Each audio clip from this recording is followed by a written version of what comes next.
Molly, after initially being denied from entering the maximum security prison where Kilmar Abrego Garcia is being held in El Salvador, Maryland Senator Chris Van Hollen says he was finally able to meet with him on Thursday night. Van Hollen posting this photo on X saying, "I said my main goal of this trip was to meet with Kilmar. Tonight I had that chance. I've called his wife Jennifer to pass along his message of love. I look forward to providing a full update upon my return." It's unclear where he met Abrego Garcia. El Salvador's President Nayib Bukele is mocking the meeting, saying Kilmar Abrego Garcia miraculously risen from the death camps and torture, now sipping margaritas with Senator Van Hollen in the tropical paradise of El Salvador. Bukele also suggesting he is still not budging on releasing Abrego Garcia, saying now that he's been confirmed healthy, he gets the honor of staying in El Salvador's custody. Democrats argue Abrego Garcia's case is about due process, accusing the Trump administration of infringing on it.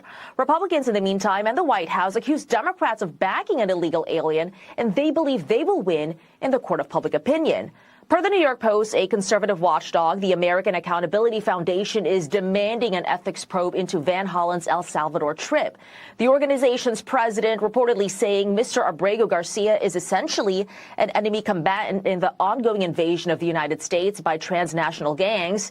Despite the overwhelming evidence, Senator Van Hollen decided that he would use Senate funds to fly to El Salvador and advocate for an enemy of the United States. Here's President Trump talking about the case yesterday. I have to refer again to the lawyers. I'll have to do what they asked me to do. I had heard that there were a lot of things about a certain gentleman, perhaps it was that gentleman, that would make that case be a case that's easily winnable on appeal. So we'll just have to see. I'm going to have to respond to the lawyers. On Thursday, an appeals court denied the Justice Department's request to block a federal judge's order to facilitate Abrego Garcia's return. The back and forth could potentially kick this matter back up to the Supreme Court.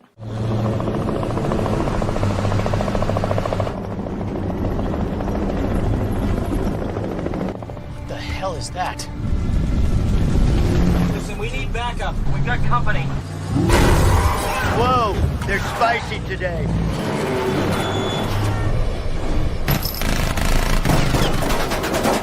Can we stop for some burgers? I'm getting hungry.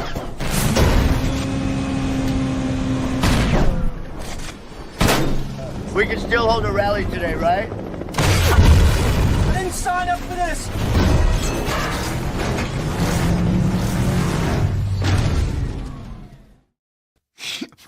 My favorite is, let's stop for burgers. I'm getting hungry.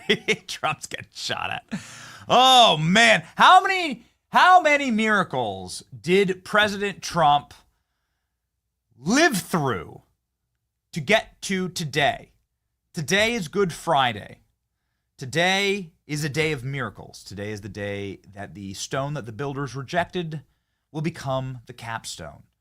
We are so thankful that you are joining us today, because it is a day where we will remember the sacrifices of our Lord and Savior Jesus Christ, and we will speak through the power of his blood in order to bring about the kind of world that Christ wanted. A world of truth.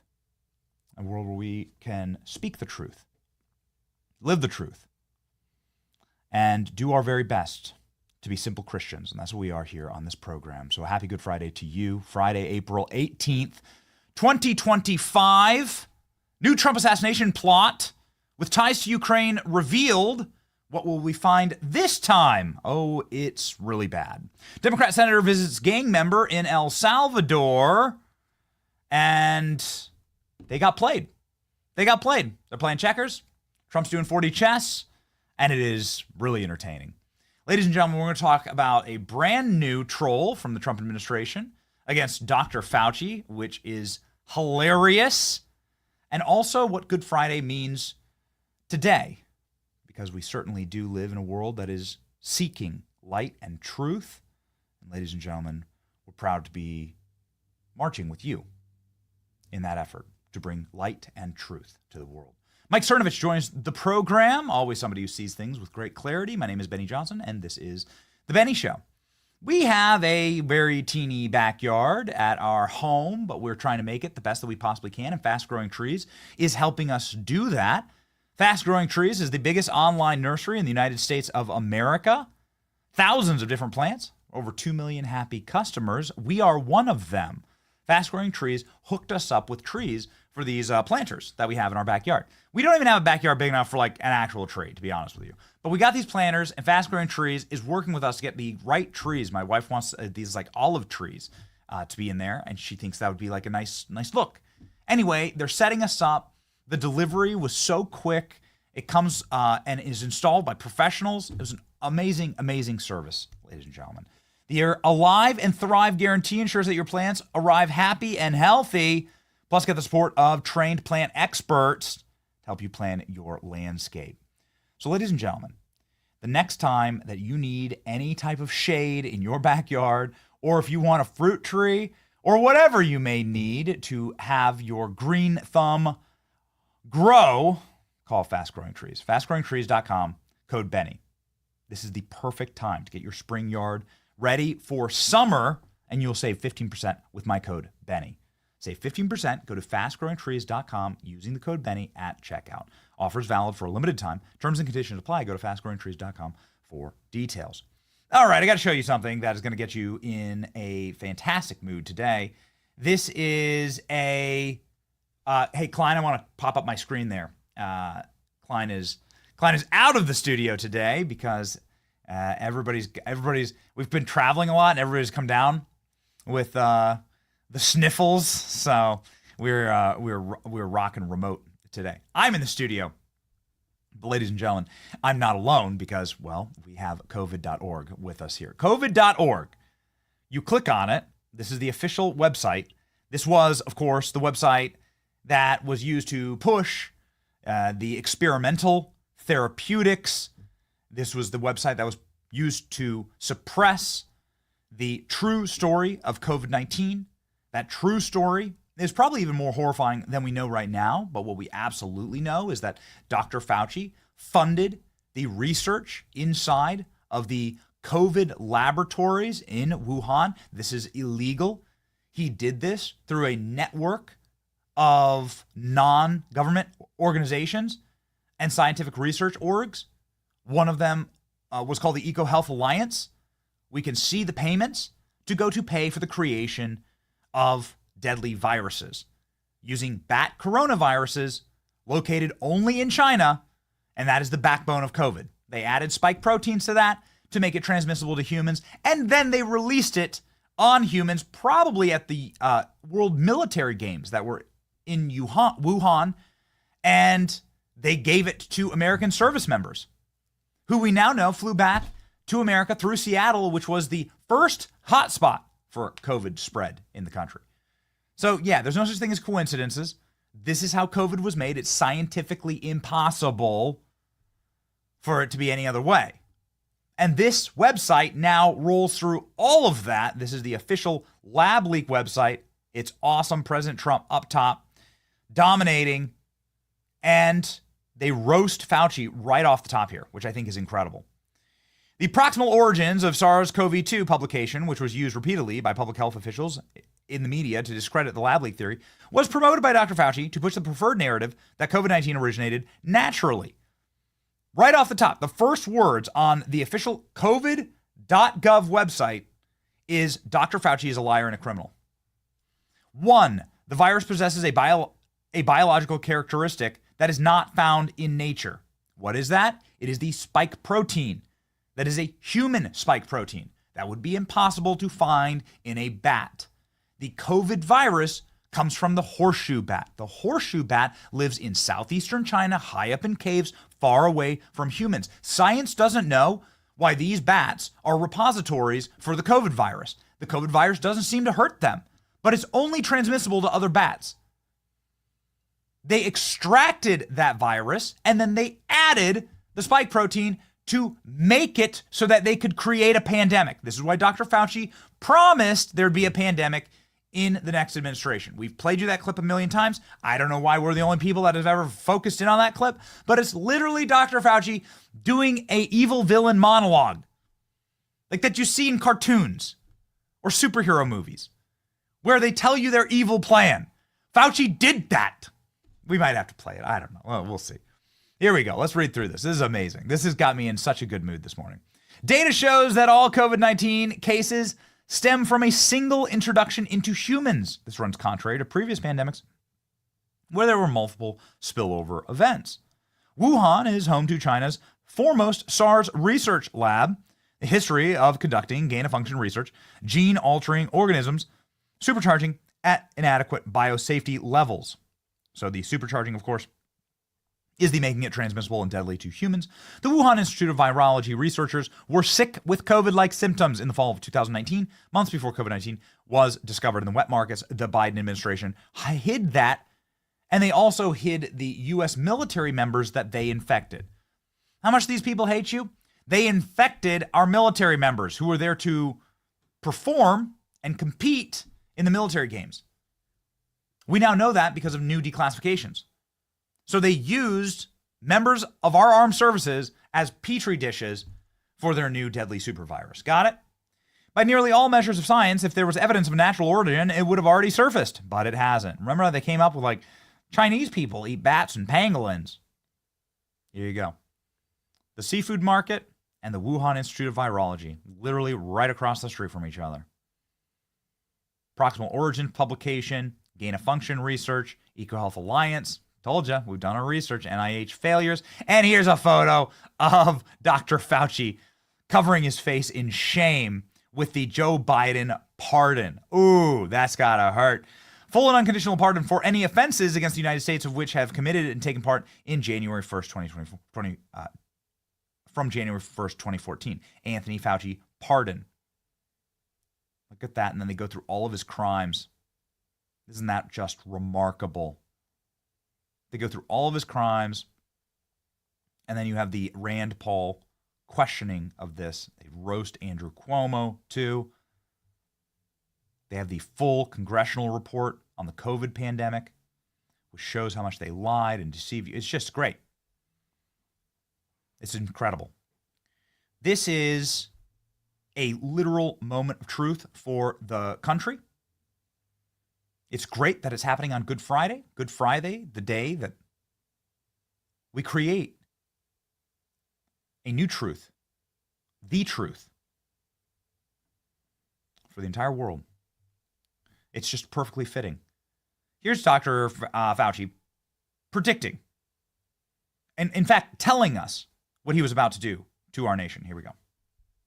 Is that there is no question that there will be a challenge to the coming administration in the arena of infectious diseases, both chronic infectious diseases in the sense of already ongoing disease, and we have certainly a large burden of that, but also there will be a surprise outbreak. And oh, okay. You ever heard anything like that? There will be a surprise outbreak. He's guaranteeing there's going to be an outbreak in Trump's first term. They poisoned the world. They killed your grandmother. They kept you from even saying goodbye. They locked you inside. They destroyed your children's education. They destroyed the capacity for kids to learn and see and speak. Talk to these COVID kids who, like, they've set them back decades. Cover a mouth around your child. See if they learn how to talk. They don't. I have little kids right now. They committed atrocities. Dr. Fauci should be listed among the greatest mass murderers in human history. Pol Pot, Joseph Stalin, the regimes of communist China. I think Mao Zedong actually is the greatest mass murderer in history according to actual total body count at 60 million. But Dr. Fauci has millions blood on his hands. So, ladies and gentlemen, I just wanted to bring you that beautiful truth this morning, along with this one. This is something that I saw this morning that I thought was just spectacular. The power of truth, the power of light, the power of sacrifice. Thank Jesus Christ for his sacrifice today. Do you think that guy we just crucified was onto something? I don't know, maybe. Who knows? What happens next? What happens next? The white, the light color is Christianity. Oh, okay. Well, let's see. The power of Christ spreading throughout the earth. think he was onto something? Do you think? And then here we are today. Do you think Christ was onto something? The white is majority Christian nations. Yeah, I think we were onto something. This is a day for truth, ladies and gentlemen. And here is a painful truth that President Trump has been the target of now, I've lost count, half a dozen known assassination attempts. Off the top of the dome, you have President Trump getting his ear blasted off, getting a successful headshot in Butler, Pennsylvania. Then you have Ryan Routh, who was allowed to camp out at Trump's property with a firearm. Ryan Routh tried to get RPGs to shoot down Donald Trump's plane, tried to create explosives, pipe bombs. You have President Trump being followed by a mysterious drone that had to be shot down in Pennsylvania. They still don't know who was flying the drone. It had to be blown out of the sky. You didn't hear about that. How about the Iranian plot to kill President Trump? This was a plot that had already recruited assassins in the United States to do this. There's also the Afghan plot to kill President Trump. They were able to foil that, as far as we know, using Afghani refugees. Hidden among those refugees, ISIS fighters that were here to kill President Trump. And now we have a brand new President Trump assassination attempt. Thank God. So what do we know now about a teen who was attempting to murder Donald Trump? Teen allegedly killed parents on path to assassinate Trump. So it sounds like he was quite serious about this. A Wisconsin teenager allegedly killed his parents as part of a plan to assassinate President Donald Trump, federal officials said in recently revealed court documents. Nikita Kasp, 17, was previously charged with 2 counts of first-degree murder and 2 counts of hiding a corpse for an incident that happened before February 28th in Washoe County, according to Sheriff Eric Stevenson. The teen was confirmed to have been arrested and charged with operating a motor vehicle without consent of the owner and theft on March 12th. The investigation into the death of his parents was carried out. Wisconsin court records show that Kasp is being held in Washoe County Jail ahead of his arraignment. Federal application of a warrant filed on March 18th, the FBI special agent indicated that the prosecutors are seeking to additionally charge Kasp with conspiracy to commit presidential assassination and charge him with involving weapons of mass destruction. What is this? The charges stem from a welfare check conducted on February 28th, after which responding to the deputies found the teen's stepfather and mother, Donald Mayer and Tina Kasp, dead inside of their family home. Jeez, man, it's demonic. This is just some demonic, it's just demonic evil. Mayer's mother had called for a welfare check after being unable to reach the family and learning that Kasp had not attended the school for weeks, the FBI agent said. Sheriff's deputies responded that morning and nobody was at the door. During their initial investigation, deputies learned that Mayer had allegedly texted out sick from the beginning of February 13th to the neighbors, and they hadn't seen the family. The deputies eventually breached the home and found the mother and father dead of gunshot wounds covered with blankets. Oh, goodness gracious. Whew. Law enforcement officials found surveillance footage showing Kasp driving Mayer's black Volkswagen, traveling alone with family dog through Iowa. A vehicle reported missing. That night, officers at the police department conducted a traffic stop in the SUV. They found an unloaded revolver, ammunition of the caliber that killed the parents, and a large amount of cash. They reviewed the phone, would you look at that, and saw images and communications that reference a self-described manifesto regarding the assassination of President Trump, making bombs and terrorist attacks, according to the FBI documents. The messages indicated that Kasp planned on using a dirty bomb controlled by a drone for the assassination attempt and coordinated with somebody with the Ukrainian telephone number for evacuation to the war-torn country after the deed was done. So he was working with somebody with a Ukrainian telephone number. We're going to try our hardest not to speculate here, but so was Ryan Routh. Ryan Routh was working with a Ukrainian contact on the front lines with access to military weapons. How do we know that he wasn't tricked or he wasn't just texting some bot on the internet? Because Ryan Routh had been to Ukraine. He had used these weapons. He had seen the front lines. Ryan Routh was recruiting fighters for Ukraine. Ryan Routh got no-look visas in Ukraine for every fighter from Pakistani to ISIS, from Afghanistan, Iraqi fighters. Ryan Routh was able to do this with the coordination of our State Department. That's the only way it could work. You can't travel to Ukraine just for fun. You can't do that. You can't go to the front lines. Neither could I. Ryan Routh had connections high up in the Ukrainian military ranks, and now it seems like we have another assassin who is working with Ukraine. I don't know who the individual was, but working with someone with Ukrainian telephone number to get evacuated the country after they got the bombs. And one final note here.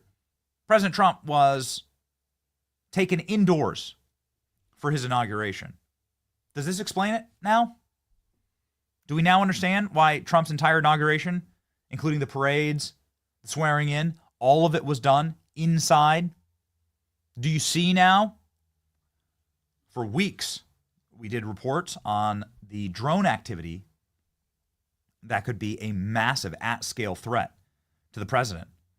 And now you're seeing it at scale here. They wanted to use a dirty bomb controlled by a drone for the assassination attempt. And you could just fly it as fast as possible straight toward the president and detonate the bomb. So there it is. When will we learn who he was coordinating with in Ukraine? Here from CNN, a 17-year-old Wisconsin allegedly killed his parents as part of a plot to assassinate Trump. When will we learn the identity of the Ukrainian he was working with?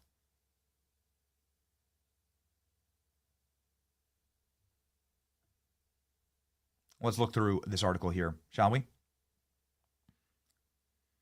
A 3-page document the FBI found called for Trump's assassination to create a political revolution in the U.S. and save the white race. Okay. As to why, specifically Trump, I think it's pretty obvious by getting rid of the president and perhaps the vice president, it's guaranteed to bring chaos. The FBI additionally found images and messages on his phone with information of how to use a drone attack, per the affidavit. He paid, at least in part, for a drone and explosives to commit the attack, investigators said. They also found photos of the front and back of Mayer's credit and debit cards, username and passwords and bank account. 17-year-old classmate told the sheriff's office that Casp had told him that he planned to kill his parents, but didn't have access to a gun. Goodness gracious. He planned to leave the United States for Ukraine. In one Telegram message, he asked, "So while in Ukraine, I'll be able to live a normal life." Here's an image of the killer. Again, he's from Wisconsin. He's charged with the murders of his mother, his stepfather. The FBI is charging him with conspiracy of attempted assassination of Donald Trump, attempting to use a weapon of mass destruction. According to the manifesto, he aimed to start political revolution. He needed to kill his parents in order to obtain the financial means to carry out his plan. So they have messages with him, with the Ukrainian. Will I be able to flee to Ukraine and live a normal life, even when it's found out that I did it? So what does the Ukrainian say back in return? And this is my major issue with all of this. Can we please get all of the message? Can you please just release everything? We still have no idea who the Butler shooter was talking to. The Butler shooter, Matthew Thomas Crooks, was texting and FaceTiming people right before he hits President Trump in the head with a bullet. Who was he FaceTiming? Who was he texting? Who was he talking with? He had 3 encrypted apps that ran out of New Zealand and Belgium and Austria. Where are those messages? Where are those apps? Why can't we read what was on his phone? Why don't we know what was inside of his body? Can we get the autopsy report? Oh, we can't? Why? Because we cremated his body. Then we power washed the roof.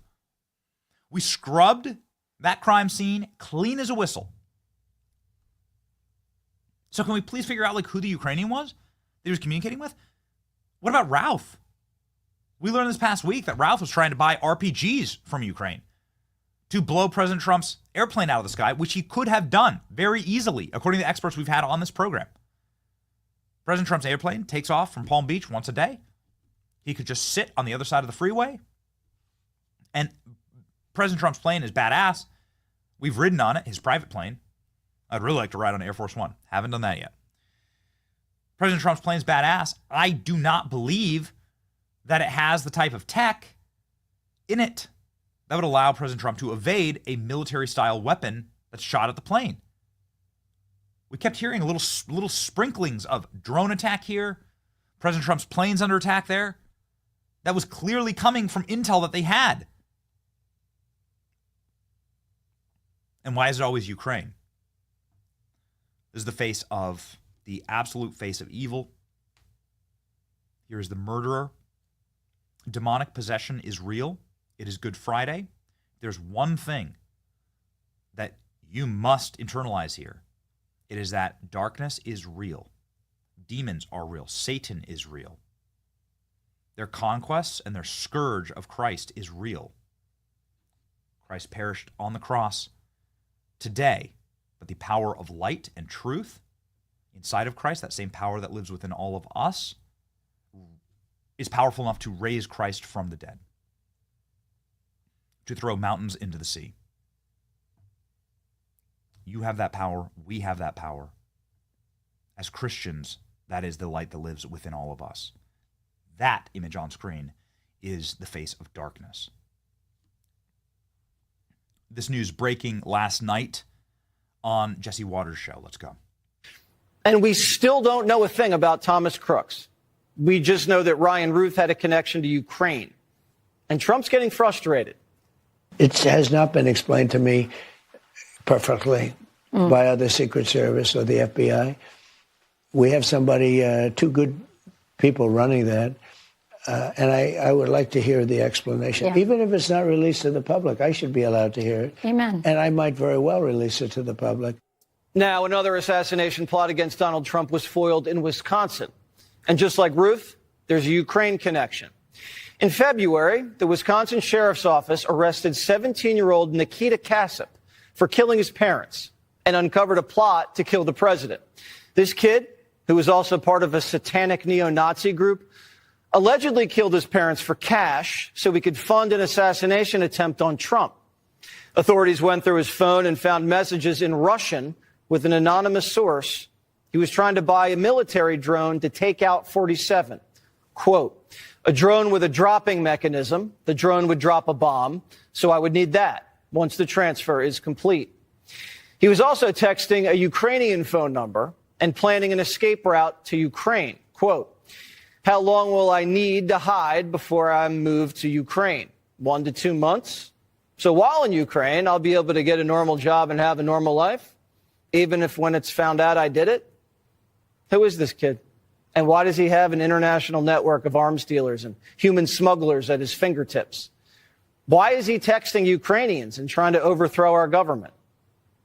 And what is it with Ukraine and all these unhinged assassins with multiple phones and revolution on their minds? Why is it Ukraine? We've said on this program time and time again that our superpower is probably something that you practice every single day. Pattern recognition. Looking at the fake world that is being projected and saying, that's not true. That's not real. The light of truth. And when we watched President Trump disembowel Zelensky in the White House, it's almost like there's something to it, man. It's almost like the way that J.D. Vance and Donald Trump treated Zelensky is different than anything you've ever seen. We've seen Trump meet with Xi Jinping. We've seen Trump meet with Putin. These were in the first administrations, probably will happen in the second administration. We've seen President Trump meet with world leaders who don't like him a lot, or with other world leaders who are at war, like Bibi Netanyahu. We've seen Trump meet with all of them. We've never seen President Trump treat a world leader like this. Never seen it. We've never seen it.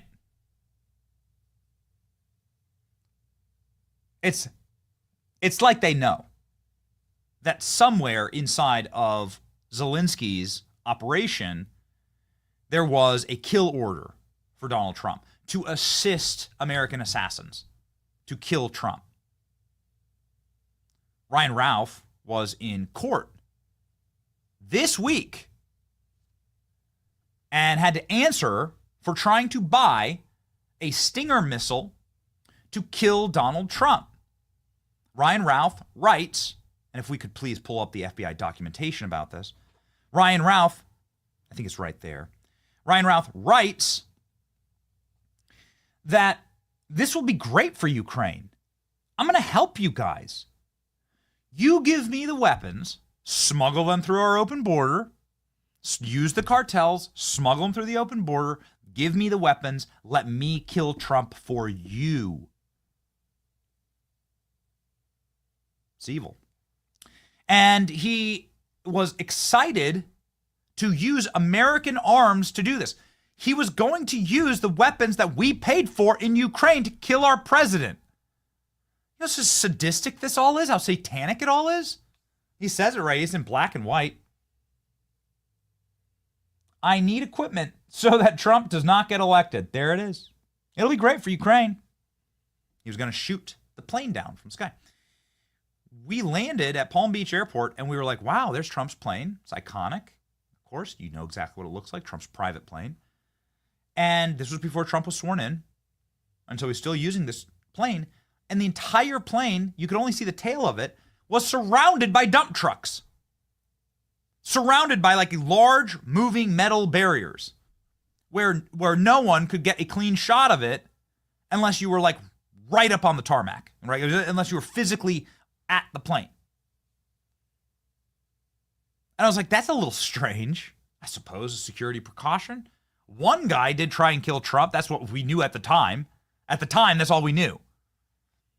But what that was protecting against is RPGs from Ukraine. Has anybody in Ukraine had to answer for this? Can we get the contact's name? Is the contact an FBI agent? Okay, I will give you, based on everything we know about the Fed and the feds, that somebody might have been posing as a Ukrainian in order to entrap these individuals. Please explain that. If that's the case, then exonerate Zelensky's government and military apparatus.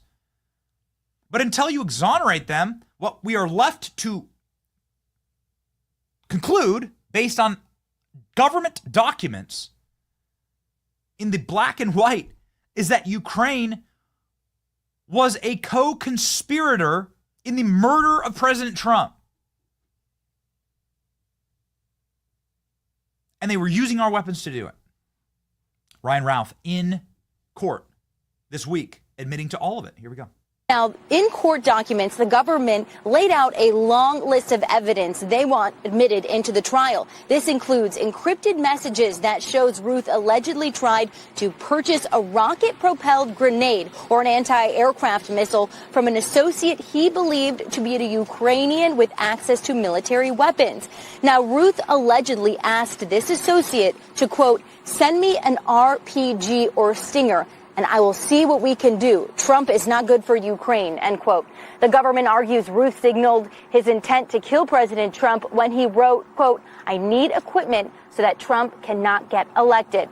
Now, DOJ lawyers also allege Routh attempted unsuccessfully on multiple occasions to purchase a military-grade .50 caliber rifle. And the motion also outlined Routh's communication with a human smuggler in Mexico regarding an escape plan. Now, Routh's attorney on the other side, they're asking for access to the gun found outside the golf course to be live test fired. They want an expert to examine and test fire the weapon to see if it would have worked and fired at Trump that day.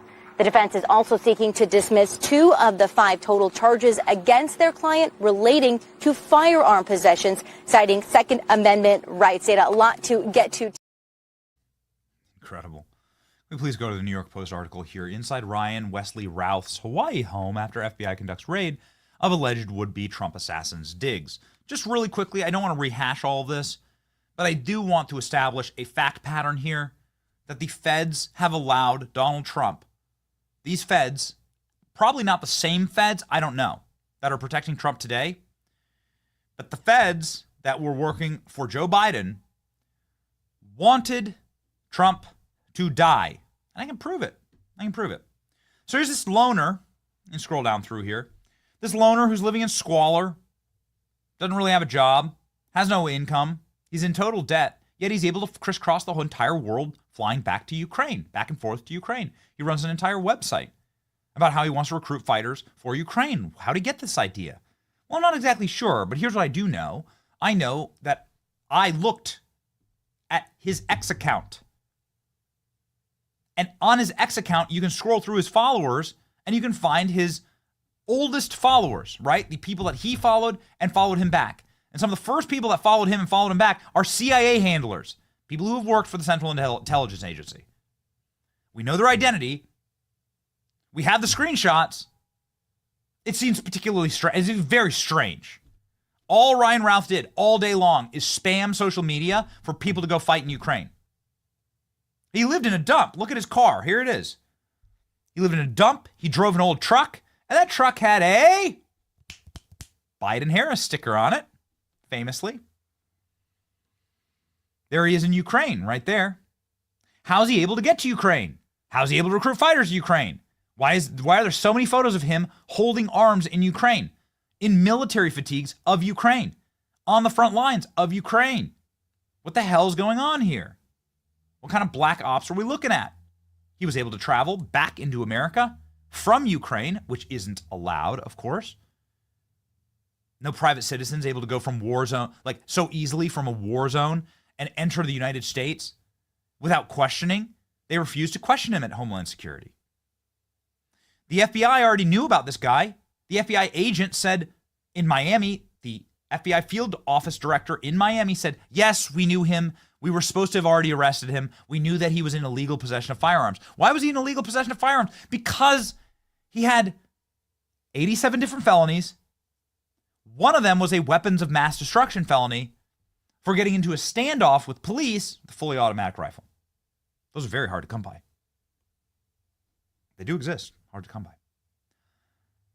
Nothing makes sense. And the only thing connecting all of the assassins of Donald Trump seems to be Ukraine. And I'm going out on a limb here, but Ryan Routh, Matthew Thomas Crooks, they were both communicating, and the new assassin, they were all communicating with foreign agents, with foreign entities. We still haven't seen Matthew Thomas Crooks' texts, but we know that he was using encrypted apps from overseas.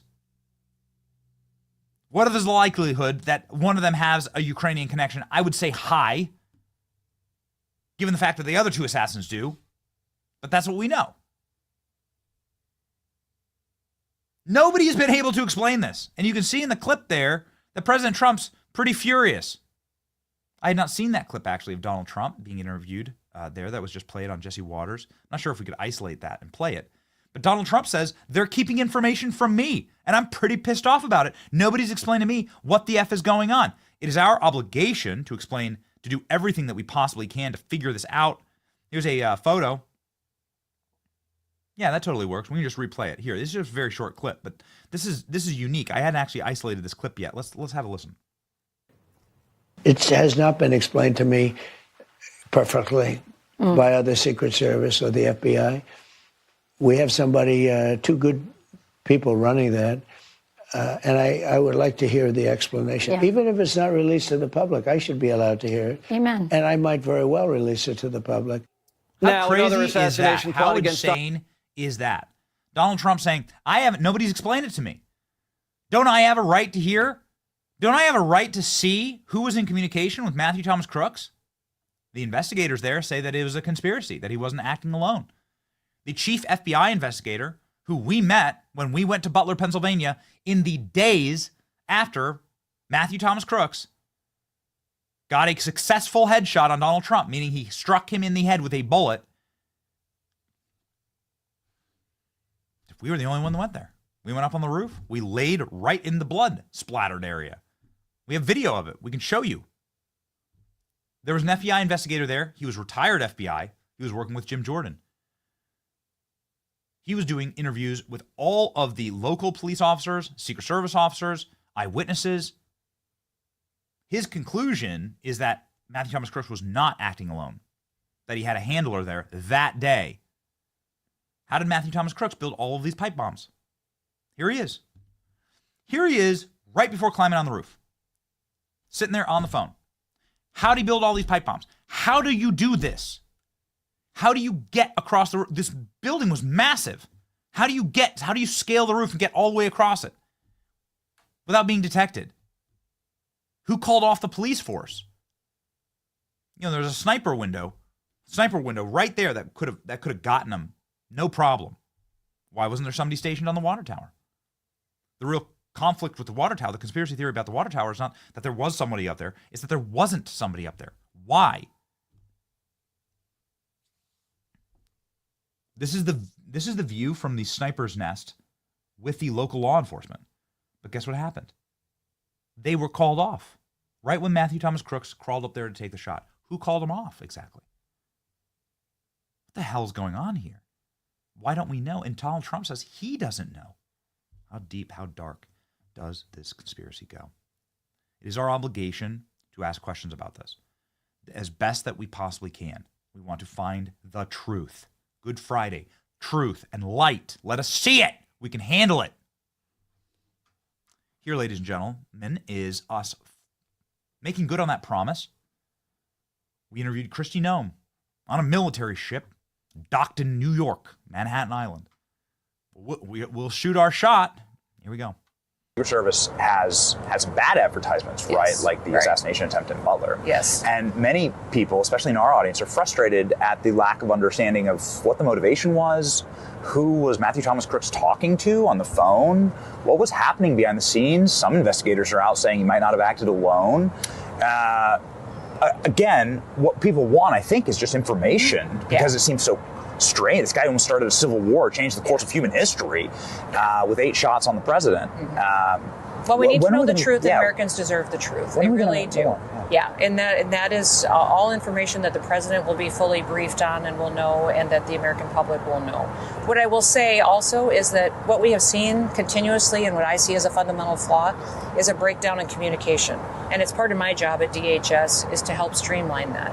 If you look at that situation in Butler, the communication between Secret Service, the local law enforcement, the state law enforcement, all the agencies that were there, it was a breakdown in how they communicate and how they do it in a situation like that. But we see the same thing happening in a crisis that could be in response to a natural disaster. How the federal responders communicate with the state responders, with the local emergency management operators. A lot of times when we see failures in FEMA or in failures in other departments and agencies, it's because they weren't communicating. And for me, my job, what I believe needs to happen so many times is a pre-education and a structure for how we communicate and how we do things before they happen. Sean knows that part of that training that needs to happen is educating folks on how we're going to work with local law enforcement before that event ever comes, and spending time to create those communication structures. Because if you go back through the investigations that the House and the Senate have done into Butler, a lot of it was they weren't talking to each other, they weren't cooperating together, therefore their assets weren't fully utilized. And how did that happen? How did 8 shots get off? And is he acting alone? We still don't have the answers because we weren't talking to each other. So you don't know if he was acting alone?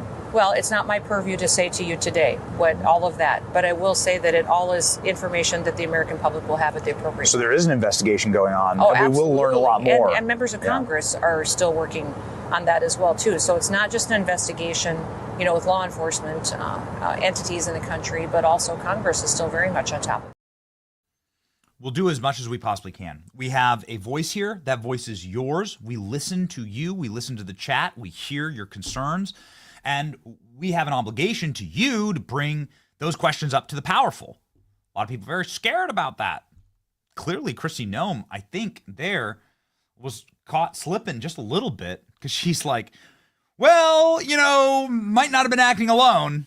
What do you know? Like, hold up. Like, you just told us he's not acting alone. Who was he coordinating with?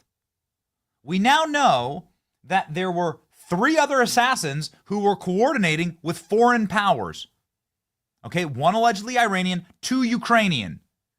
How about Matthew Thomas Crooks? None of them were able to actually get lead through the president's body. Matthew Thomas Crooks was, and we don't know who he was talking to. You have his damn phone. All we know is that the house was locked down. We got no tour, sanitized, no silverware in the house, clean as a whistle, no photos of his rooms, no laptop. They have it all. They just refuse to tell us. So we're going to keep pushing. We started the Jeffrey Epstein super cycle. Not our fault. We just asked the questions, okay? We started the Jeffrey... What did you think was going to happen? We started the Jeffrey Epstein super cycle, and we'll keep asking questions about this assassination. I mean, it is Good Friday, and as is the opinion of this... The opinion of this show is that while Christ's resurrection from the dead is the most powerful and important miracle that will ever happen, President Trump surviving that assassin's bullet is the most widely in 4K seen miracle in human history. It saved people. I can't say the names because I'd be betraying people. I'm telling you, some of the most famous people on earth have sat with us backstage at events. I mean, you're talking like powerful cultural people who were atheists, who are proud of their atheism.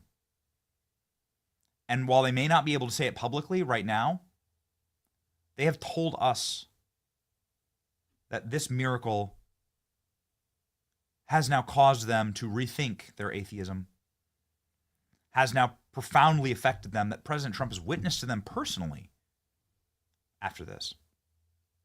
And that Donald Trump surviving right here has connected them with God. If that's what's happening in the highest echelons of success and fame and celebrity, then what's happening in the masses? There are 9 billion people on planet Earth. How many of them have seen that video? Well, billions for sure have seen that video. It's the most widely witnessed in 4K miracle of all time. God is alive. The truth is the light. God is moving today. Ladies and gentlemen, we want to speak crisply and clearly on this program. We want to speak with assurance, confidence. This is why we use Patriot Mobile. Patriot Mobile is the company that has our back and the backbone of our show. Patriot Mobile is the only Christian conservative wireless provider. They are a company that does not censor speech. They're a company that supports free speech. They also support American military veterans. They support your First and Second Amendment rights, and they support this country. They're available on all 3 major networks. And ladies and gentlemen, they are here for you. They've been here for us. Man, they've gotten us out of a lot of binds, and they keep our cellular devices that are so important to bring you the news. Whether we just showed you our cell phone footage in Butler. Maybe you can you pop that back up, Klein? Filmed on a Patriot Mobile phone. There you go. So, ladies and gentlemen, I mean, we're the only reporters on planet Earth that laid in the... It's going to sound terrible, but here it is. That we're laying in the pool of blood of Matthew Thomas Crooks. Right there. With our phone. I got down and laid on my belly, and I just wanted to show you how close he was to Trump. Right here.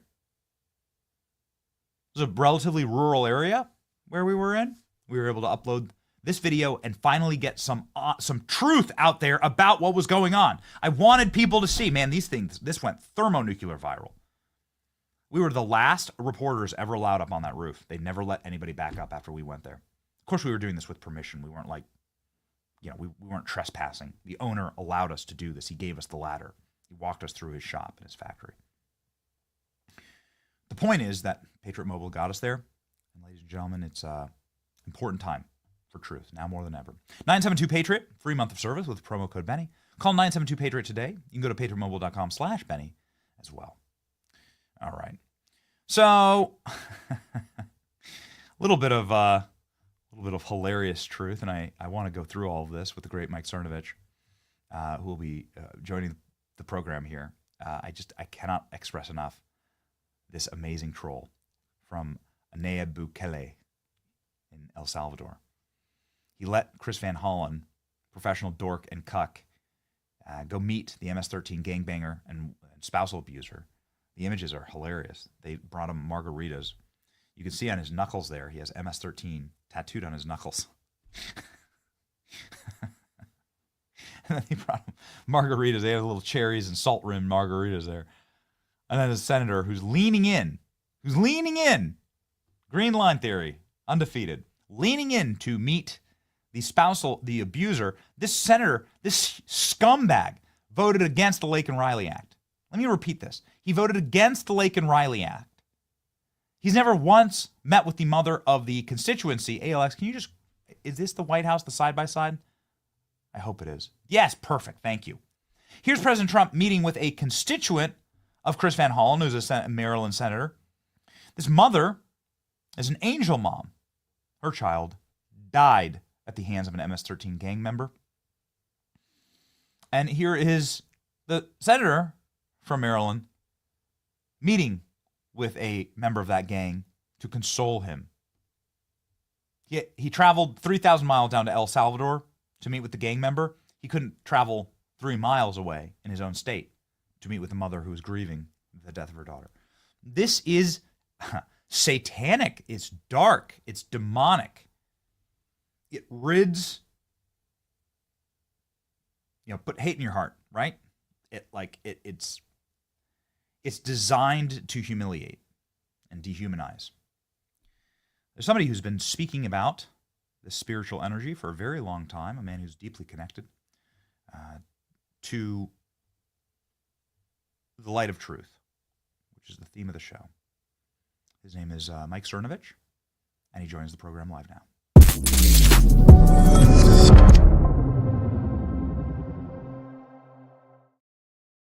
Mike, you're so smart when it comes to visuals, iconography, what people see, and messaging, right? This is like how you cook, man. So what is the messaging here? I want to put up the White House tweet. What exact message is the Democrat Party attempting to send with this? Because it's being celebrated by Hillary Clinton this morning, for instance. Yeah, the message that they're sending is that they want more illegal immigrants and that they are rejecting America. They're rejecting American values. They're rejecting American citizens, and it's a calculated decision. So for me, I've spent a lot of time thinking about this, honestly, because you never want to think the enemy's stupid, especially when we're dealing with one as craven and calculating as the Clintons, the Obamas, people like this senator. Last night I spent a long time thinking, why is he doing this? Is there some kind of electoral advantage that we don't know about? Or are they truly lost and they're going to keep pursuing these issues that are losing issues to appease the base? And I don't know yet. I don't like being overconfident and saying this is dumb and I can't believe he did it. This is political suicide, even though that is what I believe. That's my opinion. My opinion is this is catastrophically bad politics. But whenever you're that confident, that's when you get hit with the punch you never see, right? So what do you think? Why is he doing this? Is that good politics? Are we missing something? I think it's the end stage Stockholm syndrome, humiliation. I think it doesn't. It amounts to siding with your captors. Mm-hmm. I think it amounts to siding with the criminals has been the agenda for 10 years. And they can't get out of their bloodstream. And what you need is a completely cucked and emasculated, a doughy white guy from a state like Maryland who's constantly trying to appease and beg forgiveness for some perceived past sin. And this is the end stage of that. This is the end stage humiliation. I hope so.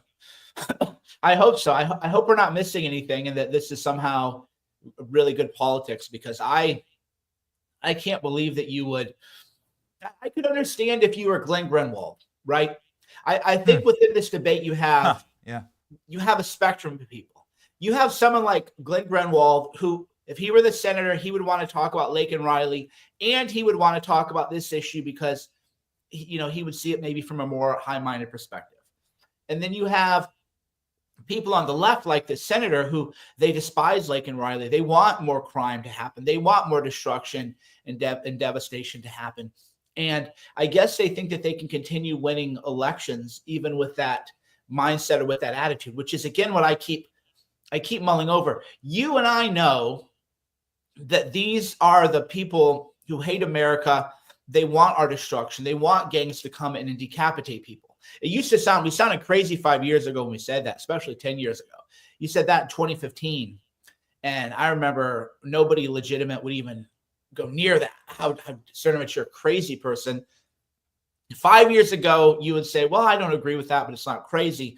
And then today you would say, oh, this is so obvious. They are a death cult. The Democrat Party is a death cult. And I hope we can trounce them in the midterms, because we're going to have to, because at this level, there's no way for them to go back, right? This is a Rubicon moment for the Democrat Party. They cannot go back, and we absolutely cannot afford to lose another election. The nature of Satan is to steal, kill, and destroy, and you're seeing a lot of that, and it's always been the state of the world. I think we've lived in a cocoon that is certainly the exception to the rule. It's a false sense of security for a long time in America. Certainly for the majority of my life, there was this built-in cocoon that, like, bad things don't happen here, but they do. It's the way it's always been. Violence is always the tool of power. And there's a lot of it happening, and now that it's at our doorstep in 4K, in the president's administration is bringing it forward. I think that more people are awake to that, and that, like, the only way to prevent bad people from committing violence against us is good people committing violence. Actually, well, and a part of the occult practices is they have to do it publicly. It isn't enough for them to engage in occult practices privately. That's why, when you would show people all these occult symbolisms from people like Kate Perry, Sam Smith, and you show a very clear, evolution, such as it were, people used to say, well, I used to say that, oh, that's fundamental, fundies. Oh my God, these are like the people who said if you played the Beatles' White Album backwards, you were hearing secret messages. What a bunch of, lunatics. And then as I studied the occult more and more, I realized that was part of their practices. It's not enough for them to do it. They have to do it in your face to show, one, that they have the power, and two, that you're going to submit to it, right? It's a direct attack on you to say, see, I'm doing this, and you're going to go right along with it, and you're going to submit to it. And then, of course, it's been proven that MS-13 is a satanic gang. You can go read court records. I'm not even talking watch Alex Jones or watch some InfoWars channel or watch me or watch someone else to come up with this where we just believe it. It's not something we believe. You can read court records where they do practice blood sacrifice. The Baphomet thing, I don't know. That one, I went down that rabbit hole a couple nights ago. I'm not gonna lie. I went down that rabbit hole a couple nights ago. And then there's the Prince Charles one, where if you split it in two and recombine it. So a lot of times, because I remember one time I made a logo and it had a crescent moon because it was just at night. And I had people claim that was secretly Islamic symbolism that I was trying to smuggle in. And I thought, no, I just didn't want to do a full moon because people wouldn't really know it was a full moon. So on that one, the patch, I see the argument for it. I definitely see I don't think it's out there. I don't think it's out of bounds. But on that one, I'm not fully convinced.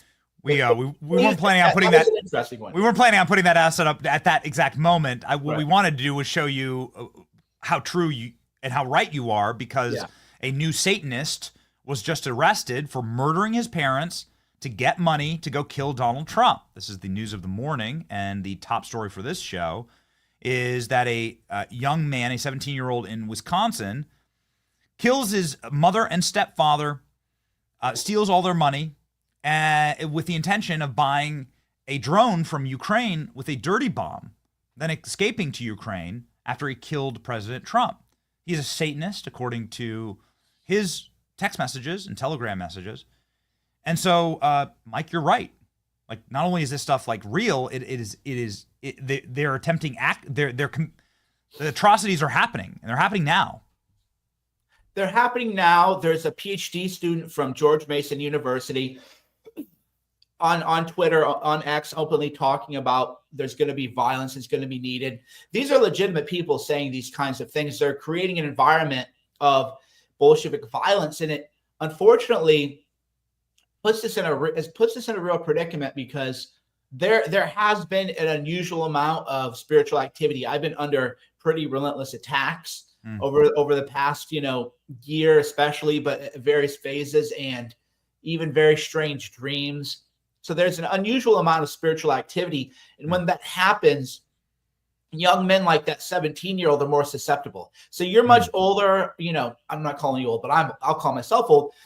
As you get older, you have better tools to deal with these attacks. And if you look like this kid, pimply face and everything, his hormones are a mess. He's probably on SSRIs. It looked like he was definitely fell for the Zelensky black magic and a lot of the black magic coming out of Ukraine. I'll just say this, who is their director of art for Ukraine? If somebody wants to look up who's the director of Maria art. Abramovich. Oh, well, that's interesting. That's very interesting. Wow. Okay. Well, wow. I thought it was Beyonce or someone. Oh, I had no idea that's who it was. What's the difference these days, Mike? Yeah, that's right. Very curious. Yeah. So right. So why do people think that is? You think that you think there isn't stuff? I don't want to say anything too kooky, but just look into that. I would just tell people, I would encourage people to look into that and ask why that choice would have been made. I wanted to ask you, Mike, because you see these things pretty clearly, the connection between Ukraine and these assassins is starting to recognize a pattern here. Now, we're not able to say with certitude that Matthew Thomas Crooks was communicating with Ukraine. We know he was communicating with some type of foreign power on encrypted messaging apps. That's public. We know that the investigators have said he wasn't acting alone, and we interviewed Christi Noem, and she said that he wasn't acting alone, and then walked it back, right, because she was getting ahead of herself. But we do know that 2 other assassins, now breaking this morning, were communicating directly with Ukraine. One of them had direct ties to Ukraine's military. What the hell is going on in Ukraine? And does this explain the way that Trump treated Zelensky in the White House? I mean, think about how much money is going around, right? How much money there is to launder. And then factor in there are people who are true believers. So the Ukraine conversation for me was always a difficult one, because I was against the Russian invasion. I'm pro-Ukraine. I just knew that what was going to happen would be a bunch of them would die for nothing. They were going to lose their territory. So I'd always said from day one, I'm pro-Ukraine. That's why I want a quick peace, right? It's the same thing as if John Jones came up to me and said he wanted to fight me. What am I really going to do here, right? What really are my options? You want to have some dignity. You want to have some dignity, and you want to have a way out, but you have to kind of be realistic. And there was no reasonable chance that the Ukrainian men were going to do anything other than be led into slaughter. So that was why I opposed the Ukraine war from the get-go, because if you were pro-Ukraine, you knew what was going to happen. The slaughter, especially on Easter, now of hundreds of thousands of Christian men. And then the most corrupt, evil people are going to come in to rebuild, right? The Carlyle group, all those people who, their iteration of that. A lot of people forget 9/11, how much money was made building all those military bases, right? Dick Cheney's company gets in on the action. You get rich on the rebuild too. It isn't just a war. So for the rebuild to really get going, you want as much destruction as possible, because then those contracts get even bigger. And then that's why you have a lot of these terrorist incubators happening out of Ukraine. And then you do have people who are true believers, who are, in a way, those people are more dangerous because they're more chaotic, and they think that people like us didn't support Ukraine when it was really the opposite. No, we supported Ukraine. That's why we didn't want all of you to die. We didn't want your best men to go off into war and die, and you were going to lose the territory. And I'm sorry, there was nothing else that could have been done. That's why we wanted a quick peace. It wasn't because we were pro-Russia. So you have the zealots, you have the chaos demons, and then of course you have the financiers and profiteers who want this war to continue. So there's more destruction, because now you're making more money on the front end, and then you also make even more money on the back end rebuild. What should happen if Ukraine is found to have been assisting in the assassination of Donald Trump. And even if this is a low-level military guy, and the 17-year-old that was nabbed, all we know, according to the FBI, was he was communicating with an Ukrainian number that he thought was Ukraine. We said on the show it might have been an undercover agent. Who knows? But Ryan Routh was communicating with Ukraine. Mm-hmm. We know that for sure because we've seen Ryan Routh on the front lines, holding arms in Ukraine, recruiting for Ukraine with Ukrainian flags, like fighting in bunkers. Ryan Routh had the connections. He was in Ukraine multiple times. Mm-hmm. His website's still up, Mike. And so like we know that someone in the Ukrainian military was trying to get him an RPG to blow our president out of the sky. Yeah. What the hell? What happens next? That's a great question. That'll obviously be buried because the implications are too much. Too many Republicans in Congress have contracts off the books. What a lot of people don't realize is, insider trading in Congress is a problem. But a bigger problem is that a member of Congress can set up an anonymous LLC, some shell corp in the Cayman Islands. That shell corp gets money. None of that's disclosed, and that's how they make the real money, and that's why they really are so pro-war. They're not that dumb. You've met enough people in Congress. I've met enough people in Congress where you realize most of them know what they're doing, and they're not possibly stupid enough to believe that Ukraine could have won the war against Russia. That's an impossible level of stupidity to have ever believed that. It's immediately disqualifying to have an opinion on any issue involving military affairs. What they do is you use shell corp. They get paid in crypto. They get paid in the Cayman Islands. And that's how they live these really big lives because there's no real way to trace it. So if you unravel the Ukraine assassination plot against Trump, that's going to implicate way too many Republican senators, way too many Republican members of Congress. So it'll be bored. But I think by now, anybody with a brain can tell that elements of the deep state working with Ukrainian elements of the deep state did try to take out our president. Okay, I'm gonna attempt to link everything that we've talked about, Mike, and then I want to ask a big spiritual question. Okay, so here we go. This is my attempt. Sent just 15 minutes ago from Hillary Clinton. Hillary Clinton thanking the cuck senator from Maryland for meeting with the satanic gang member. Hillary Clinton connected to Ukraine's director of art through spirit cooking dinners. We know this from the Podesta emails. Now there is the through line. Have at it, Mike. I think at some point there are enough facts where people have to wonder if because what I believe personally, and I've said that I believe it, I don't care if people call me a woo-woo or a kook, is I've always believed that the real war is a level above us and we're being used as proxies in the spirit war, which I would have thought was crazy when I was a kid. But it's pretty obvious that we're being used, we humans are being used as proxies in the spirit world. And that's why protecting MS-13 is so important, because MS-13 is a demonic gang. It is a satanic gang. This cannot be up for debate. Now, whether this fellow here was a member of MS-13 or whatever, that's still an allegation and the courts can work it out and everything else. But you can't deny that MS-13 itself is a demonic gang. And here's Hillary Clinton, of course, to defend it. So we are coming full circle with a lot of the stranger things that we had found many years ago and which we were prohibited from talking about for a number of years, especially with Hillary Clinton, who's a wicked person. And the question now is not really a question. We can't lose. Okay, we can't lose another election. We can't lose. We can't lose the midterms. This is what we're up against. We're up against some kind of force, a principality that is unspeakably evil. They want to slaughter us. They want to put us in the gulags. They tried this with January 6th. They tried this by removing Trump. They've tried this against pretty much every high-profile Trump supporter has the same conversation. Like, what do you think they're going to frame you with? And it's like, I don't know. I mean, I have a pretty boring life. Who knows, though, right? There's nobody that doesn't know eventually something's going to happen to you. You just kind of like take it for granted. And you either become at peace with it and realize it's going to happen, so it doesn't make a lot of sense to worry about.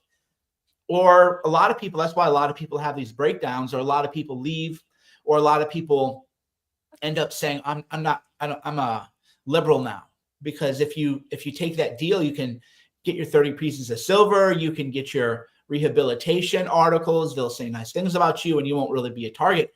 But I don't know, Benny, do you know anybody from Elon down to a MAGA influencer who isn't more or less fatalistic about the fact that they'll eventually be targeted by these demonic systems? I was talking with my lawyer last night about this.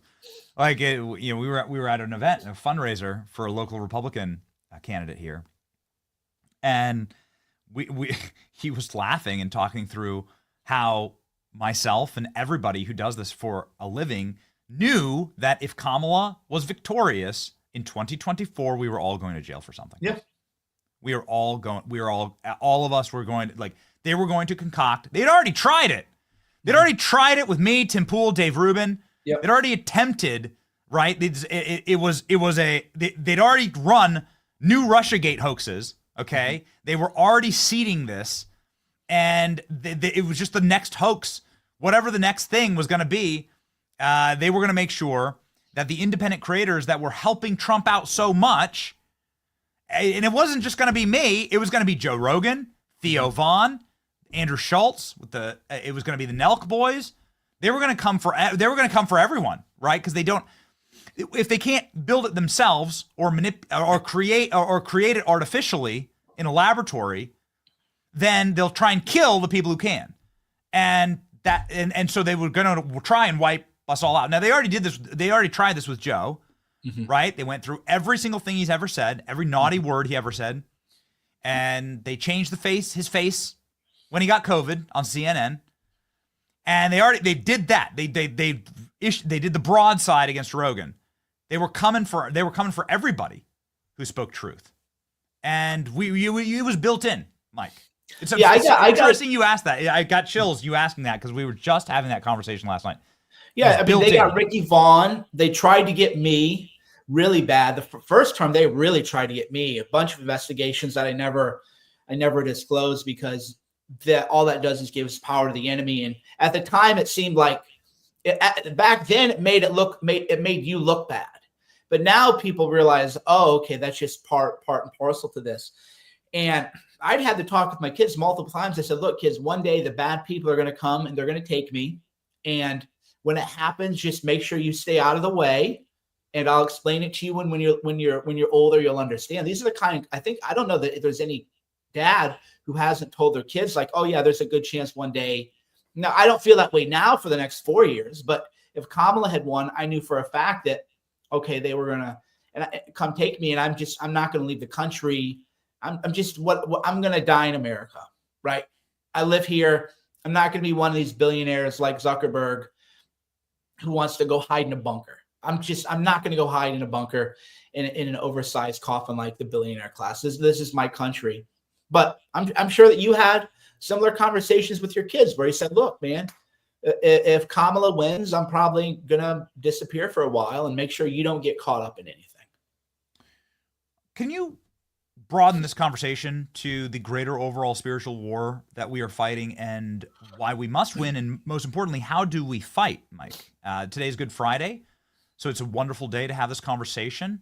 The conquest of evil throughout all time began today and the modern era, and so we fight the same battle that is the ancient battle. How do we push back the forces of darkness?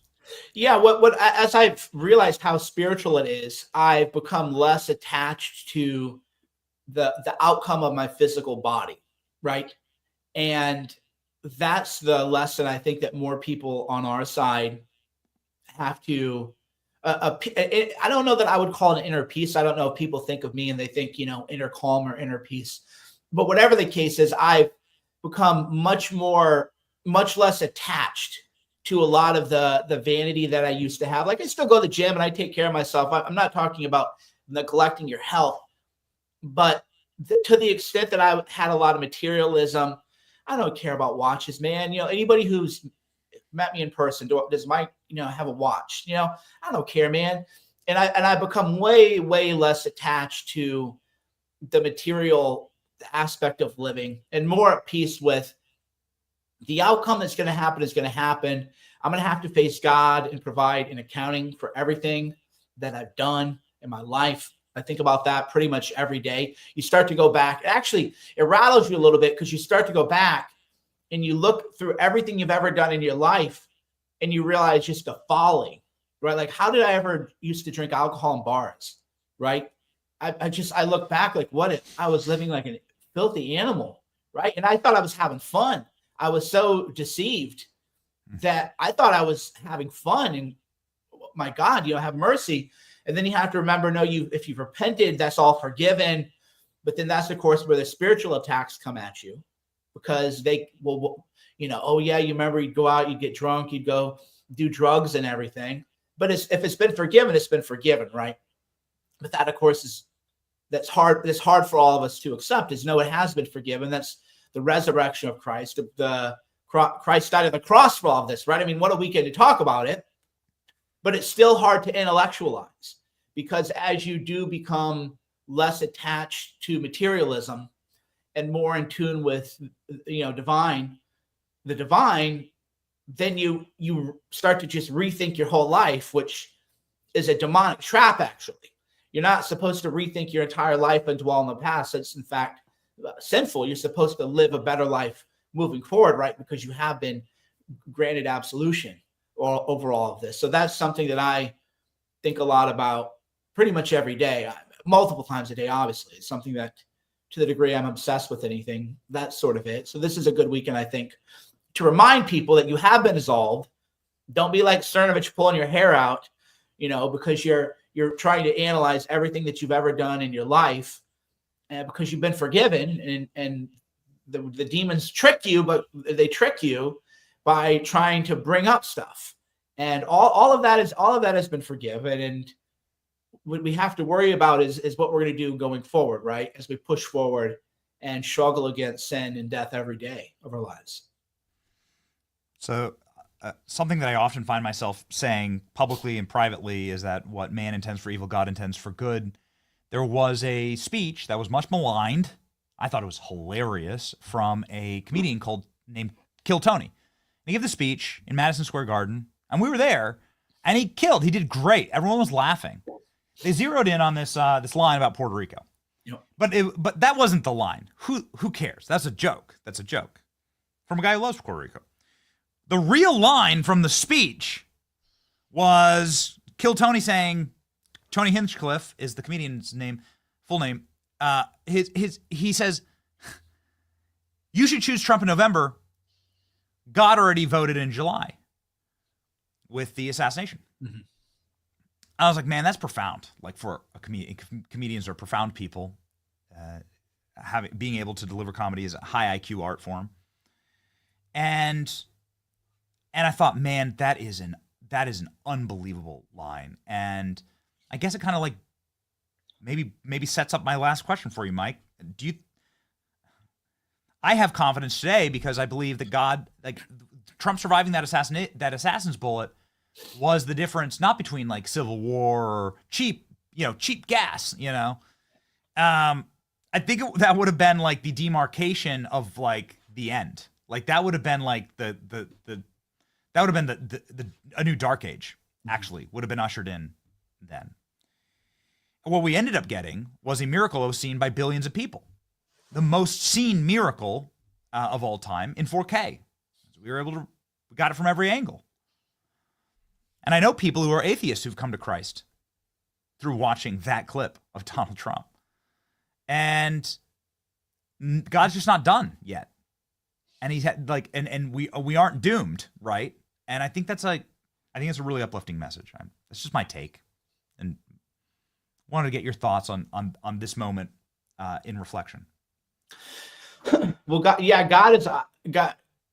I like your optimism, because I tend to, in my own mind, focus on the negative. Might be the wrong way to put it, but the demons are working overtime too, right? So that's been my focus a lot, maybe too much. Maybe that's why my hair is all turning gray. But the demons they're still working. They're still working overtime too, and we all have different kind of personalities, and God is working. People are coming to God. People are finding God. People are finding common cause.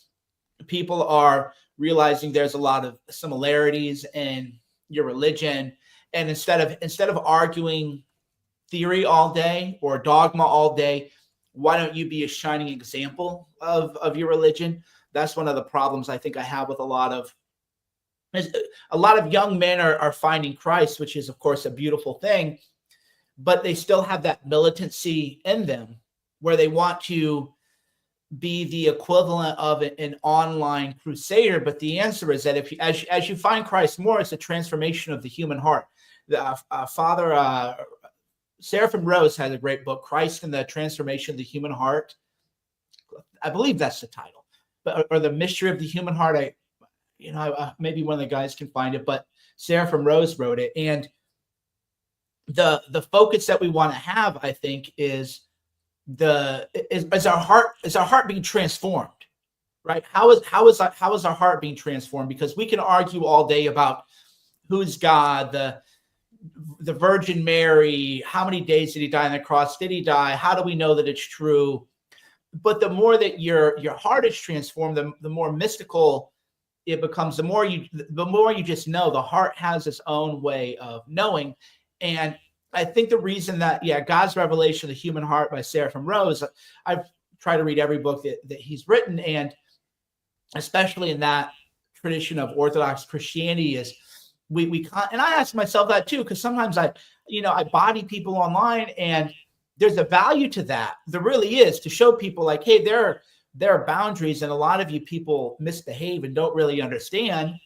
But then at night, I'm just like, God have mercy. Like, was that really the right way to do it? Am I presenting a militancy side of the masculine energy that has its place, but am I showing enough of the compassion that there's a place for compassion in the masculine too? But then you see where that gets a bad rep, because then it's become weaponized against us, where you say, okay, just open the borders and let in 2 billion gang members.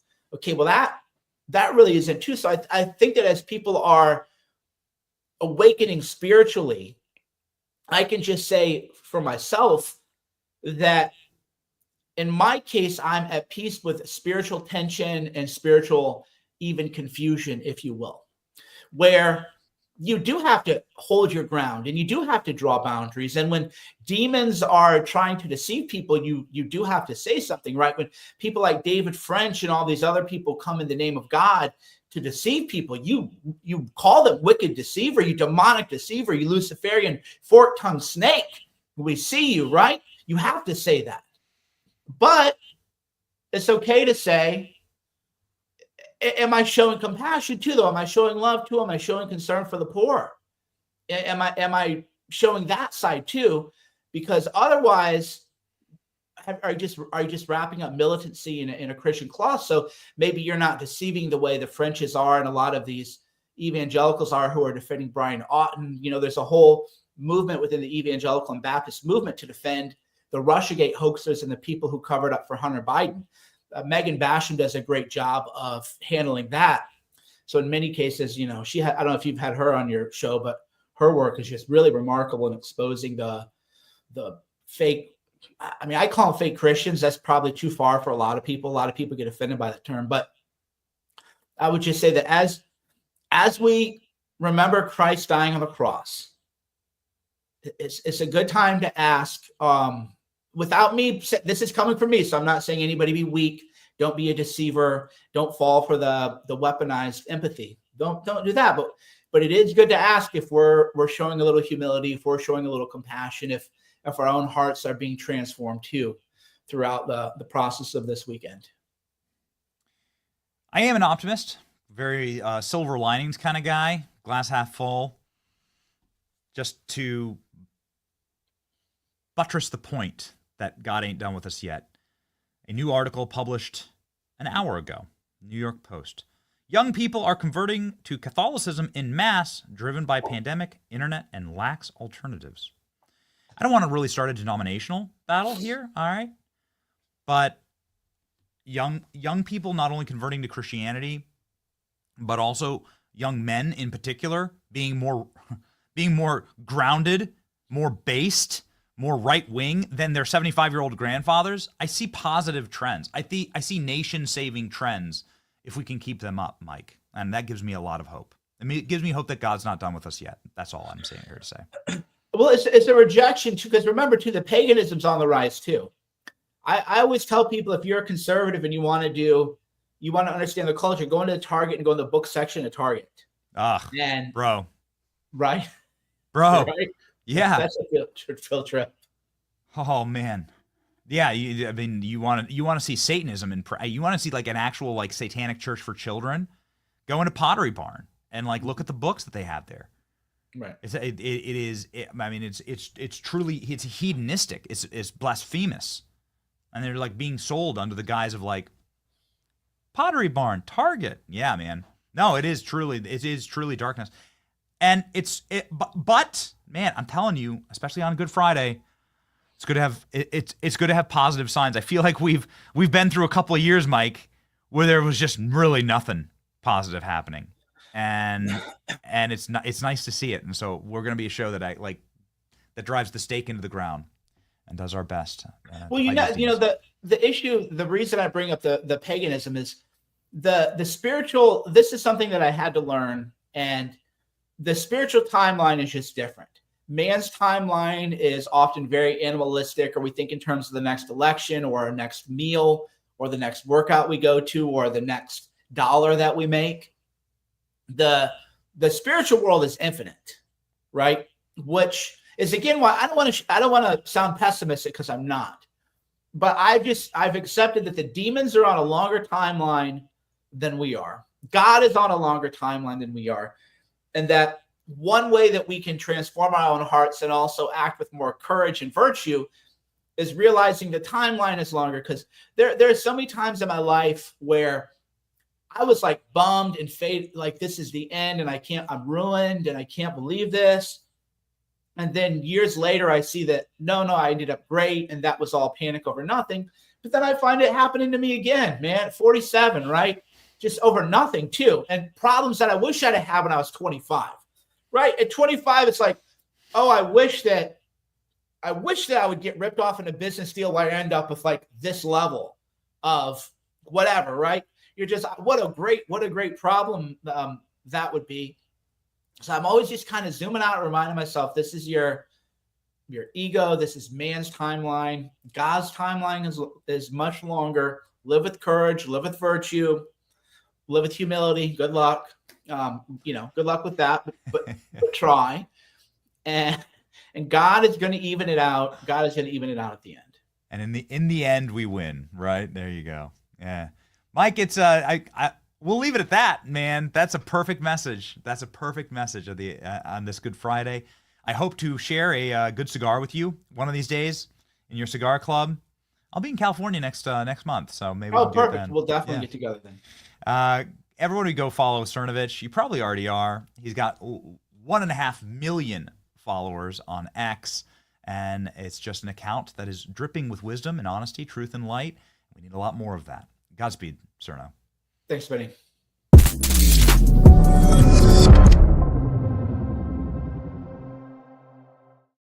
All right, ladies and gentlemen, we're going to do a hybrid version of this on this Good Friday of the Ask Benny Anything. We'll do in the chat, right? With the aspect, we'll do both. We'll do the questions and do some super chats. Let's go.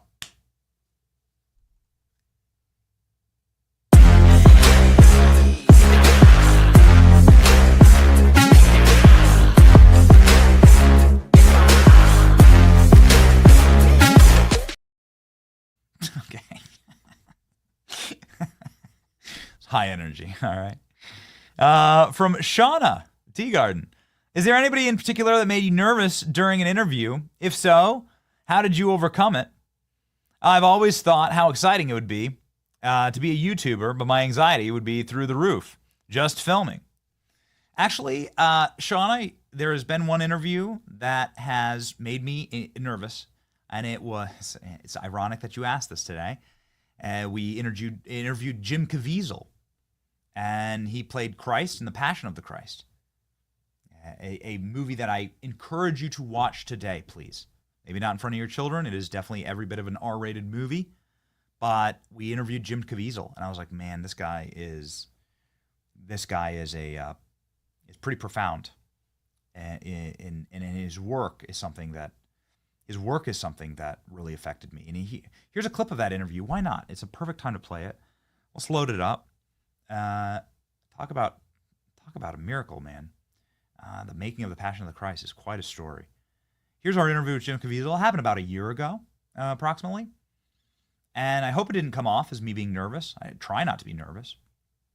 In the end, we're just people too, right? But he said something that changed my life right here. Here we go. With prayer, very powerful. I don't have the same fear of the devil that most people have. I fear God. I fear God. I don't fear the devil. I fear God. My God could kick the devil's ass without a glance. And he is, I'm not a sheep. I fear God. I have fear of God. I don't fear the devil. My God will kick the devil's ass. Do you know about the filming of The Passion of the Christ? Do you know what happened? Do you know how many miracles happened on that set? Supernatural facts about the Passion of the Christ. Mel Gibson warned actor Jim Caviezel that playing the character of Christ was going to be very difficult, and that if he accepted, he most likely would be marginalized by Hollywood. Caviezel asked for a day to think about it. His response to Mel Gibson was funding and directing, to Mel, who was funding and directing the movie, was, I think that we have to make it, even if it is difficult. Also, my initials are JC. I'm 33 years old. I didn't realize that until now. Mel responded with, you are scaring me. During the filming, Jim Caviezel, who plays the part of Jesus, lost 45 pounds. He was struck by lightning. He was accidentally struck twice during the scourging scene, leaving him with a deep 14-inch scar. He dislocated his shoulder when the cross was dropped into the hole while he was on it. He then suffered pneumonia and hypothermia from being nearly naked in a loincloth on a cross for endless hours. The crucifixion scene alone took 5 weeks and 2 months of shooting. His body was so stressed and exhausted from playing the role, they had to undergo 2 open-heart surgeries after filming production. Jim explained, I didn't want people to see me. I just want them to see Jesus. Conversions will happen through that. Almost like clairvoyant predictions, many amazing things happened. Pedro Scrauby, who played Barabbas in the very famous scene when Christ is on trial before Pilate, felt that it was not Caviezel who was looking at him, but Jesus Christ himself. As he played the role, he said that Caviezel, his eyes had no hatred or resentment toward me, only mercy and love. Pedro, who is the actor, was an atheist. He converted to Christianity after making The Passion of the Christ. Luca Liano, an artist who played Judas, was an avowed atheist before the shooting began. He eventually converted and baptized his children into Christianity. One of the main technicians working on the film was a Muslim converted to Christianity through the filming process. Some producers say that they saw actors dressed in white that they didn't recognize during the filming sessions. When they reviewed the recordings, they did not see them in the footage. The Passion of the Christ is the highest grossing U.S. religious film ever. It grossed nearly $1 billion worldwide. More importantly, it's reached hundreds of millions of people around the world. Mel Gibson paid $30 million out of his own pocket for the production. No studio would take the project in Hollywood. Today, Jim Caviezel boldly proclaims his faith in Christ and the miracle that it was for him to represent Christ as an actor, great believer in Christ because of his experience. This, of course, is the photo. I cannot encourage you enough to watch this movie today. Today is a perfect day to watch it. And ladies and gentlemen, in the end, we win. Okay, a little bit of a side quest there. Let's get back to the questions. From Crystal Dobbins, why doesn't CNN fire Caitlin Collins and put somebody in there that'll ask questions for the American people? Does CNN not realize they're cannibalizing their own network? Well, Crystal, boy, we have a video for you. Something that I was hoping we would get to, but I was enjoying too much that conversation with Cernovich. It is footage. It is a video of Tom Homan destroying Caitlin Collins in that CNN anchor chair. And to answer your question as to why CNN can't replace Caitlin Collins, well, they kind of did. Caitlin Collins is the replacement for Jim Acosta. They just gender swapped Jim Acosta, unless you believe that this is actually Scott Pressler in drag, I guess. Maybe that there's an interpretation, and potentially. We don't know. We don't know. We haven't got definitive proof. Either way, this is CNN's replacement option. So this is why they've already tried that, right? And so it's not going well. Here, ladies and gentlemen, is a great clip of Tom Homan just tossing around Caitlin Collins like a rag doll. I've seen some people look at this and say they're worried that the stance of this administration when it comes to this is that if someone is deported by accident, that they have no responsibility for them once they are in the custody of a foreign government. What would you say to that? Well, they're in the custody of El Salvador. He's an El Salvadoran national. He was born in El Salvador. El Salvador has him in custody, and El Salvador decide what happened to him. I mean, again, the El Salvadoran president made it clear he's not going to release him. So again, I'm going to go back. The DOJ, they can fight this out in the courts. As I'm not a part of that. I'm not an attorney. I'm not a prosecutor. So we'll let the courts, decide what the next steps will be. Even though it was a U.S. immigration judge who said the one place he can't go is El Salvador. I mean, he could have been deported literally anywhere else. Again, we can keep going back and back, but again, that was years ago. Country conditions were different. That gang no longer exists in El Salvador. He had been designated a terrorist since that time. 2 different federal judges said he's an MS-13 member. A police department said he's an MS-13 member. ICE status shows he's an MS-13 member. El Salvador says he's an MS-13 member. As you know, MS-13 been designated terrorist. The case says the facts of the case have changed since that first decision. So again, I'll leave it up to the DOJ to argue that case in court, but that is where I stand, and that's my belief. Destroyed. Can you imagine the media fighting this hard for an American? Jeff Gibson, any relation to Mel Gibson, says, what ticket do you hope to see in 2028? What's your thoughts on the midterms as of today? This is my official stance on 2028. I doubt it will change. J.D. Vance was the first vice president ever picked, not for his political connections, because he didn't really have any. He was very young. Not for his state. Ohio was already a red state. He didn't need to win that, right? This is why JFK picks LBJ to win Texas, right? Like, you don't choose people from like the dark red or blue areas of the country. You pick people like a swing state decision, for his race, his gender. J.D. Vance was selected to become the heir to President Trump. He was selected to intellectualize from a policy and a cultural perspective. MAGA. That's why J.D. Vance was selected. It's the first time that's ever happened in American history, where there weren't like the transparent decision to just get something in immediacy out of the vice presidential candidate, right? Joe Biden, I'm going to select a black woman who faked that she worked at McDonald's. That was what Joe Biden said, right? So then you select Kamala Harris based on that quota. No, J.D. Vance was selected, so I think J.D. Vance far and away, unless Trump runs for a third term.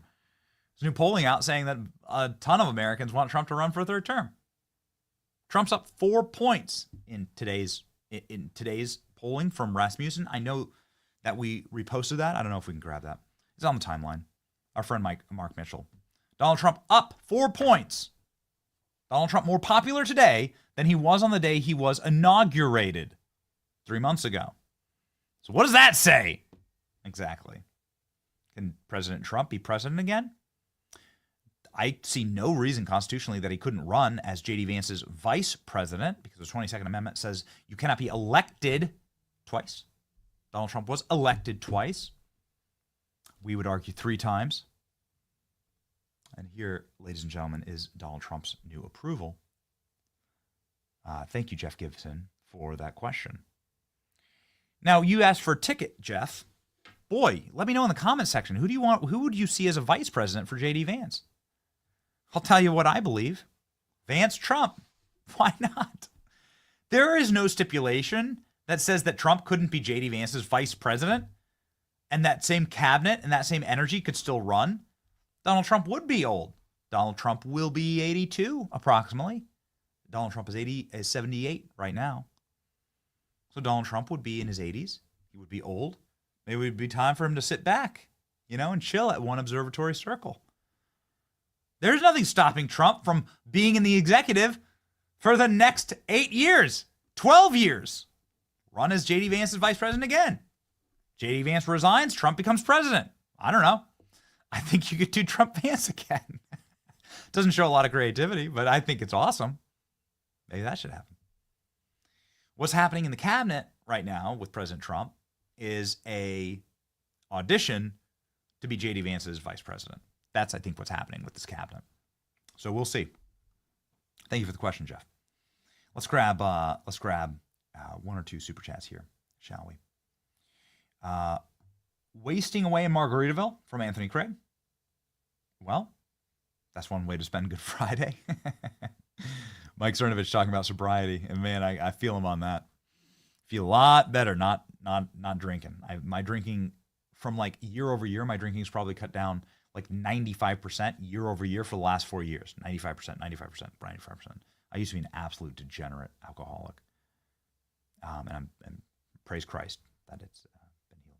Christ is King. Happy Good Friday, says S. Joe. What's up, S. Joe? Here we go. From They Love Charlie. Good morning, beautiful fam.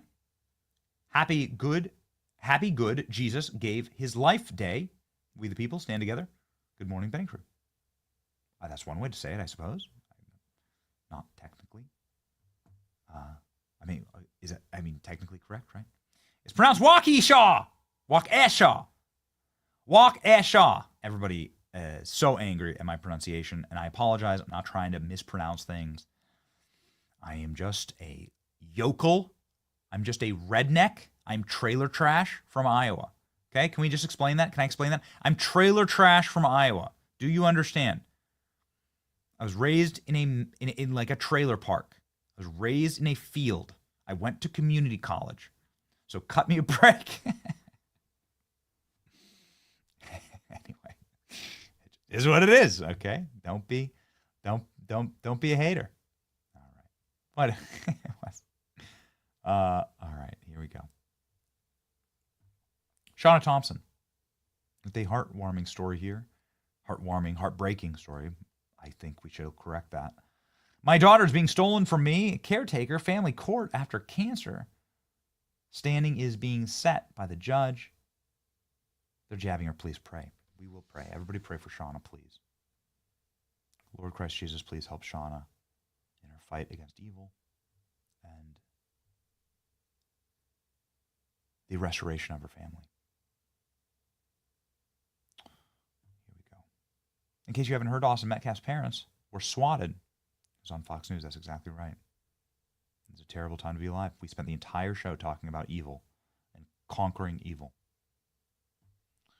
Benny, thank you for covering the questions. This is Assassination. Nobody else covers it because it's not trending. Headline. Keep exposing and asking. Yeah, I mean, like we could talk about foreign policy. I really want to explain what's happening in Brussels and NATO and fine. Like that's fine. Feel free to do that. I'm going to care about my country. And the powers and forces of darkness tried to not just start a civil war, which would have happened if they had killed Trump. It would have happened. They would have started a civil war. Okay, let's just be perfectly honest with that. Would have, I think, ushered us into 1,000 years of darkness. I think America would have never recovered. I think that the majority of the country would have never believed again in our electoral process. in any of the institutions in this nation, we would have resorted to like a cannibalistic zero trust society. So yes, I care about the assassination. Yes, I care deeply about who was behind it. What were they saying? And I will not rest until I know everything.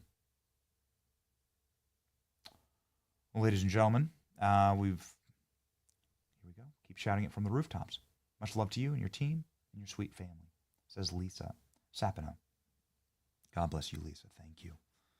We will shout it from the rooftops. We were on the rooftops. It's amazing. We have just an independent channel here. We've never taken a dollar from anyone. Nothing. We've never gotten funded. There's never been a hedge fund or some big donor come fat cat rolling in here. Here's a bunch of cash. Say this, son. We've never had that. It's a big corporation. We're going to buy you out so you don't ask questions. And that's what, so all these people have all this cash, all this money. All this money. The reality is that we're very honored that we're able to make payroll.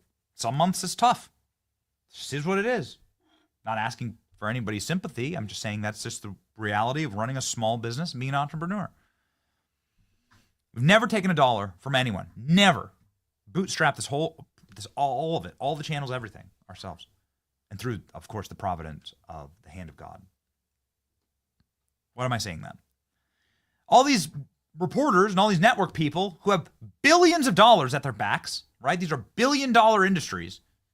News Corp and MSNBC and CNN.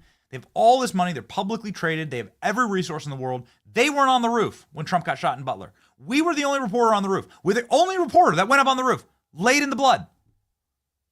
We're the only reporter that went there. We went there as a ghost town. My point is this. Thank you. That's the rooftop that we went to that I'm most proud of, if you say shout it from the rooftop. And we bootstrap it all. And we do it together. And so we thank you. Just for watching the show, you support us. Just by watching this program, you support us. And we thank you deeply for that. Why was Butler the only CNN rally live streamed? Says Carol. Carol, this is an interesting question, and you're probably going to get mad at me for this. But I've sent my team after this question. Said, is this true? This goes around every couple of weeks. And what we've been able to find is that it wasn't the only live stream, that CNN had stopped streaming Trump's rallies live. That was the case. They restarted the streaming of Trump rallies live before the Butler rally because of President Trump announcing his vice president. Everybody knew that decision was imminent. J.D. Vance was not on the ticket yet. That happened a week later at the RNC convention. And CNN was live streaming it in order to capture the vice presidential announcement. Now, it does seem, the timing seems suspicious. They restarted live streaming Donald Trump's rallies in the weeks prior. So the timing, of course, looks very suspicious. And everybody's entitled to ask those questions. But that's the official explanation. You come to your own conclusion. Thomas Crooks wasn't the shooter. The shooter was behind him, says John DiStasio. Maybe. You know what, John? We went there, and I totally believe you. Honestly, I totally believe that there's something incredibly wrong with the official narrative here. Happy Jesus Gave His Life Day, y'all, says They Love Charlie. Thank you for keeping us informed. As always, love your energy. I'm antagonistic, and the Butler incident really made me connect with my spiritual side again. I'm agnostic. Forgive me. I'm sorry. Widen my screen here. There you go. I'm agnostic. It could be might be agnostic and antagonistic. I don't know. So Sonia from the H. Sonia from the H says that the incident in Butler helped her reconnect with her spiritual side. It's a miracle. He's part of a bigger plan. Sonia, that's so wonderful. I'm sure many in the audience perhaps experienced this as well. Maybe in the chat.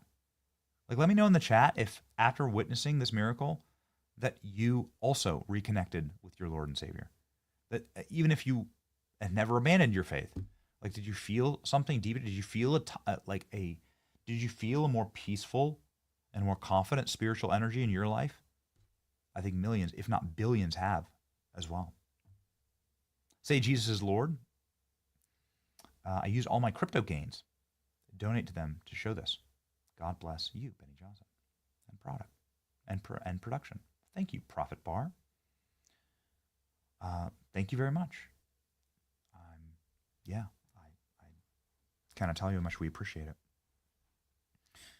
And also, we're happy to say Jesus is Lord. We do it virtually every single show. Okay, let's pop in here. You report all kinds of news, says Dave A. News about the corrupt politicians and scientists. Trump day one promises. No arrests. No answers on JFK, 9/11, Epstein, Diddy. No answers, just pulled hot air. So this is the kind of comment that we get all the time. That things aren't moving fast enough. And that nothing is happening. I don't know, man. You listen, you got me, right? Would I want the Epstein list out? We started the Epstein news cycle by asking Pam Bondi about it. We started the Matthew Thomas Crooks, a brand new Trump assassination news cycle, by asking Christi Noem. I want this as much as you do. We have friends of the show who now serve in very high positions in the federal government. And these, when you're fighting evil and you're fighting darkness, it's not going to be on the same timeline. Cernovich just talked about this.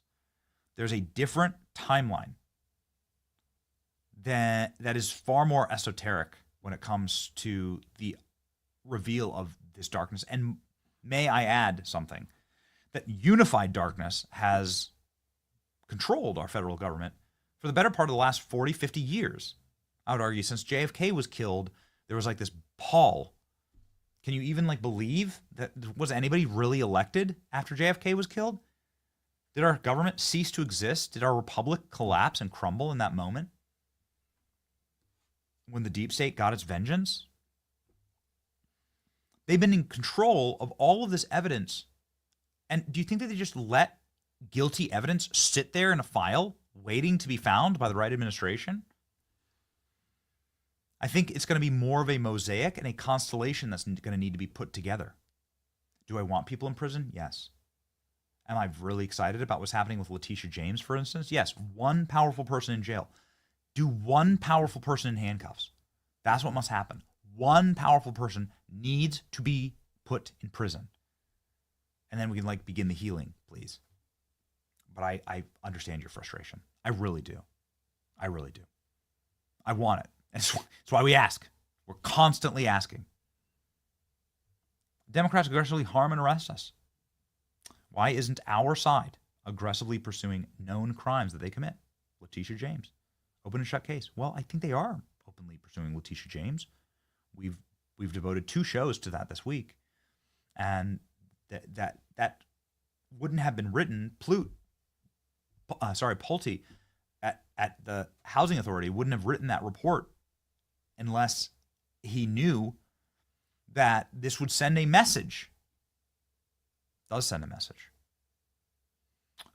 Is this live? Is that he's left on me. She just couldn't get anywhere near him. This is the man that the Democrats are wanting us to fly back from El Salvador to be a happily ensconced member of the USA family. We're live here. Isn't it a shame? And by the way, President Trump live. I've been hit pretty hard by fake shows, fake news, MSDNC in particular, where they talk about how evil I am, that this man would be thrown out of our country. This man is according to certified statements that we get, is a very violent person. And they want this man to be brought back into our country where he can be free and to stay as a happily Maryland, they call him the Maryland man. He's a Maryland father. No, this is a violent person. Who they don't talk about is that wonderful angel mom who lost her daughter, who had 5 beautiful children, and she was killed violently.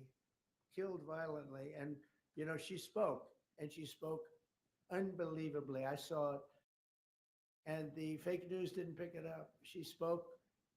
She was in tears. She's devastated. Her life is, essentially, she's told me her life is like over. But there was like, I think no stories. Isn't that true? No stories. Zero stories. It was the most emotional thing. Everybody that watched it, they couldn't believe it. The fake news refused to put it up. So it's very sad. And yet they talk about this guy like he's an angel. See the angel up there? They think he's like that, like a little angel. Do you encourage other Democrats to visit? Would you be open to It has letting no Iran? impact. No impact. It's just like unbalanced. Would you do this? Go ahead. What I would Sir, do. on Iran, would you be open to letting Iran keep some kind of? Would you be open? It to has letting no Iran- impact. The way she just like, look at it. No impact. It's just like unbalanced. Would you do this? Go ahead. What I would Sir, do. on Iran, would you be open to letting See Iran that? keep some kind of civil nuclear program? No Or would impact the entire whatsoever. program need to be dismantled? I'm for stopping Iran very simply from having a nuclear weapon. They can't have a nuclear weapon. I want Iran to be great and prosperous and terrific. I stopped them once they were broke and they didn't have any money for Hamas. They didn't have any money for Hezbollah. There wouldn't have been a October 7th disaster. They were broke. They had no money and they weren't spending it to terrorist organizations because they had none. When Biden came in, he took all the sanctions off. China wasn't allowed to buy. I said, if you buy, because they're the biggest customer, I said, you buy 1 barrel of oil, just 1 barrel of oil from Iran, and you can't do business in the United States. And by the way, we have nice conversations going with China just to intercede. It's like really very good. But with Iran, they can't have a nuclear weapon, and if they have a nuclear weapon, you'll all be very unhappy. You'll all be very unhappy because your life will be in great danger. Yeah, yeah. Oh. Press out, press out.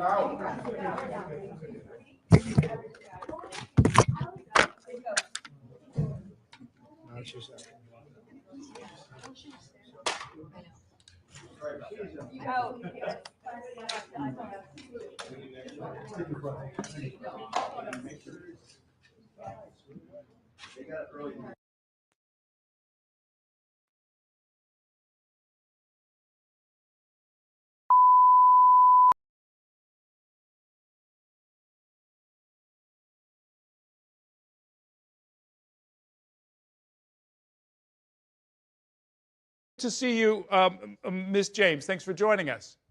Thank you for having me, Errol. Absolutely. What is going on here? Did anybody contact you before this letter went out accusing you of this, that, and the other and making a criminal referral about real estate transactions? No, not at all. And let me just say to all New Yorkers and to all Americans, the allegations are baseless. The allegations are nothing more than a revenge tour. And as you mentioned, my office was successful in securing a $454 million judgment against Donald Trump and others for exaggerating the value of his assets. He engaged in a pattern and practice of fraud. And the interest is accruing each and every day while the case is on appeal in the First Department. It's important that individuals know that this is nothing more than the continuation of the tour. He went after law firms, universities, immigrants.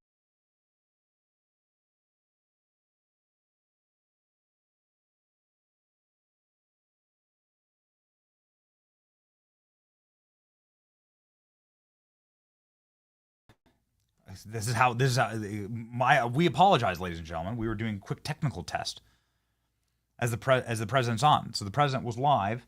He was answering questions. Get me the clip, guys. Clip. Get me the clip, guys. So I mute myself. So here's what happens. I mute myself. We run technical tests and speed tests to make sure that we're up to date whenever we're doing the live feed. And then suddenly the live feed collapsed. According to reports, and this is why I was muted, and this is why we took a sec to get back. According to reports, somebody vomited or was or collapsed during this. Somebody got hurt We're going to get you the clip in just a second. Come on, guys. I know we have it. I know we can get it. And we just pop the live feed up, right, and do a replay. Is that correct? Let's go. Let's do that. We just do the replay of the live feed. Let's go. Okay. So we apologize. Somebody says, somebody call a doctor. Here we go. All right. We can maybe play the clip. Press out, press out.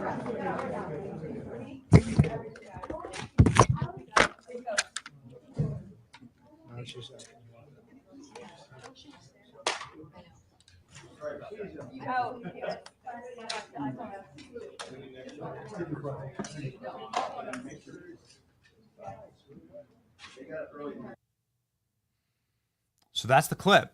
We'll be looking for other angles. And we're,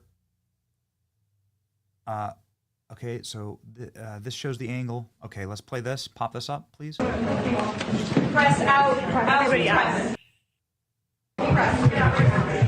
Leave everything, guys.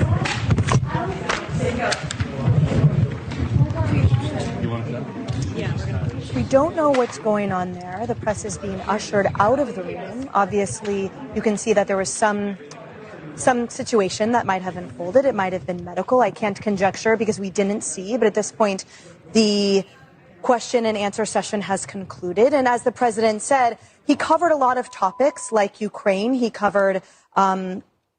Okay.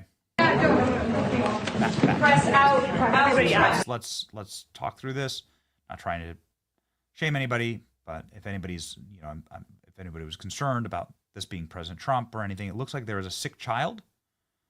It looks like there's a sick child, and the child is being taken away. President Trump and the doctor over there, RFK over there. And again, when we go live to President Trump, we sometimes use it as an opportunity to do a reset and a technical test. So that's why it took us a second to get back online, because this was a shock to absolutely everyone. And clearly Fox News caught totally flat-footed, didn't know what to say either. Any parent knows that sometimes your kids can just get sick, and especially in high-stress situations like this or high-profile situations, your child can get sick and will need to, lie down and get some rest. Being inside of the White House with the cameras of the world on you is a very stressful environment and situation, and can rattle the nerves of the most steely resolved people. And so that is that's what happened. I guess here's the optimism at play here. I guess if you are going to be sick, you have some great doctors in the room there. This is Dr. Mehmet Oz getting sworn in. RFK is there. The health apparatus and infrastructure of the country is all there. And so that's our opportunity to do that was our opportunity to cover somebody hopefully getting well and better. It looks like a child that was that perhaps was very stressed or was overwhelmed by the situation, who may have fainted and or thrown up. So there it is. Many such cases, ladies and gentlemen, and that's okay. Yeah, there we go. All right. Yeah, everybody's saying that a young girl threw up in the White House. I guess that is what happened now, confirmed. So they stopped and sent the press away very dramatically right in the middle of Donald Trump taking questions. And there we have it, the president attending. Please put the footage up one more time. The president attending the small child. And also is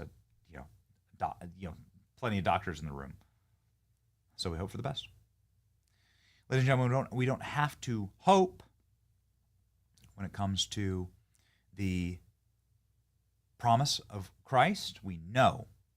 We don't have to wish about it. We don't have to cross our fingers. We know that through Christ's blood we are saved on this resurrection day. Well, resurrection day, the countdown begins today, 3 p.m., according to the biblical telling. Christ gives up his life and is resurrected then on Easter Sunday. And so, ladies and gentlemen, we win in the end. It's good to lock it in with a Bible verse here from Mark 8:31. And he began to teach them that the Son of Man must suffer many things and be rejected by the elders, the chief of priests and the scribes, be killed, and after 3 days he will rise again. The stone that was rejected by the builders has become the capstone. The power of Christ spreading throughout the earth, the single most important sacrifice ever made, the most important life ever lived, and the salvation of all humanity. Truth and light spreading throughout the world. That's what this show is all about. We hope that you have a blessed Easter weekend on this Holy Friday and this Holy Weekend. From all of us at this show to you, may God bless you. It's your boy Benny, marching together on to victory. In the end, we win. See ya.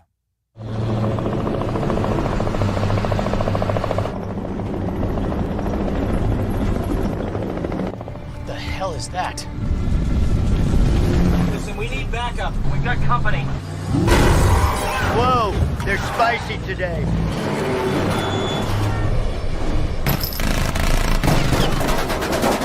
Can we stop for some burgers? I'm getting hungry.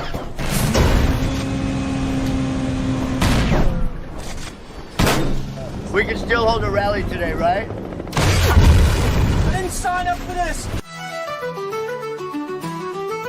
The biggest ships in the sea, all owned by the oldest kings, and a dying legacy, media deal weeds.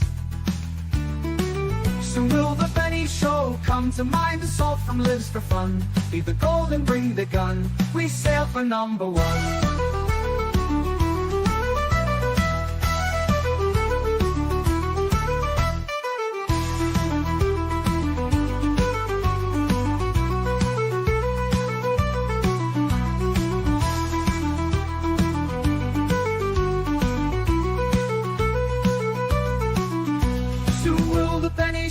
Come to mind, the salt from lives for fun. Leave the gold and bring the gun. We sail for #1. The biggest ships in the sea, all owned by the oldest king.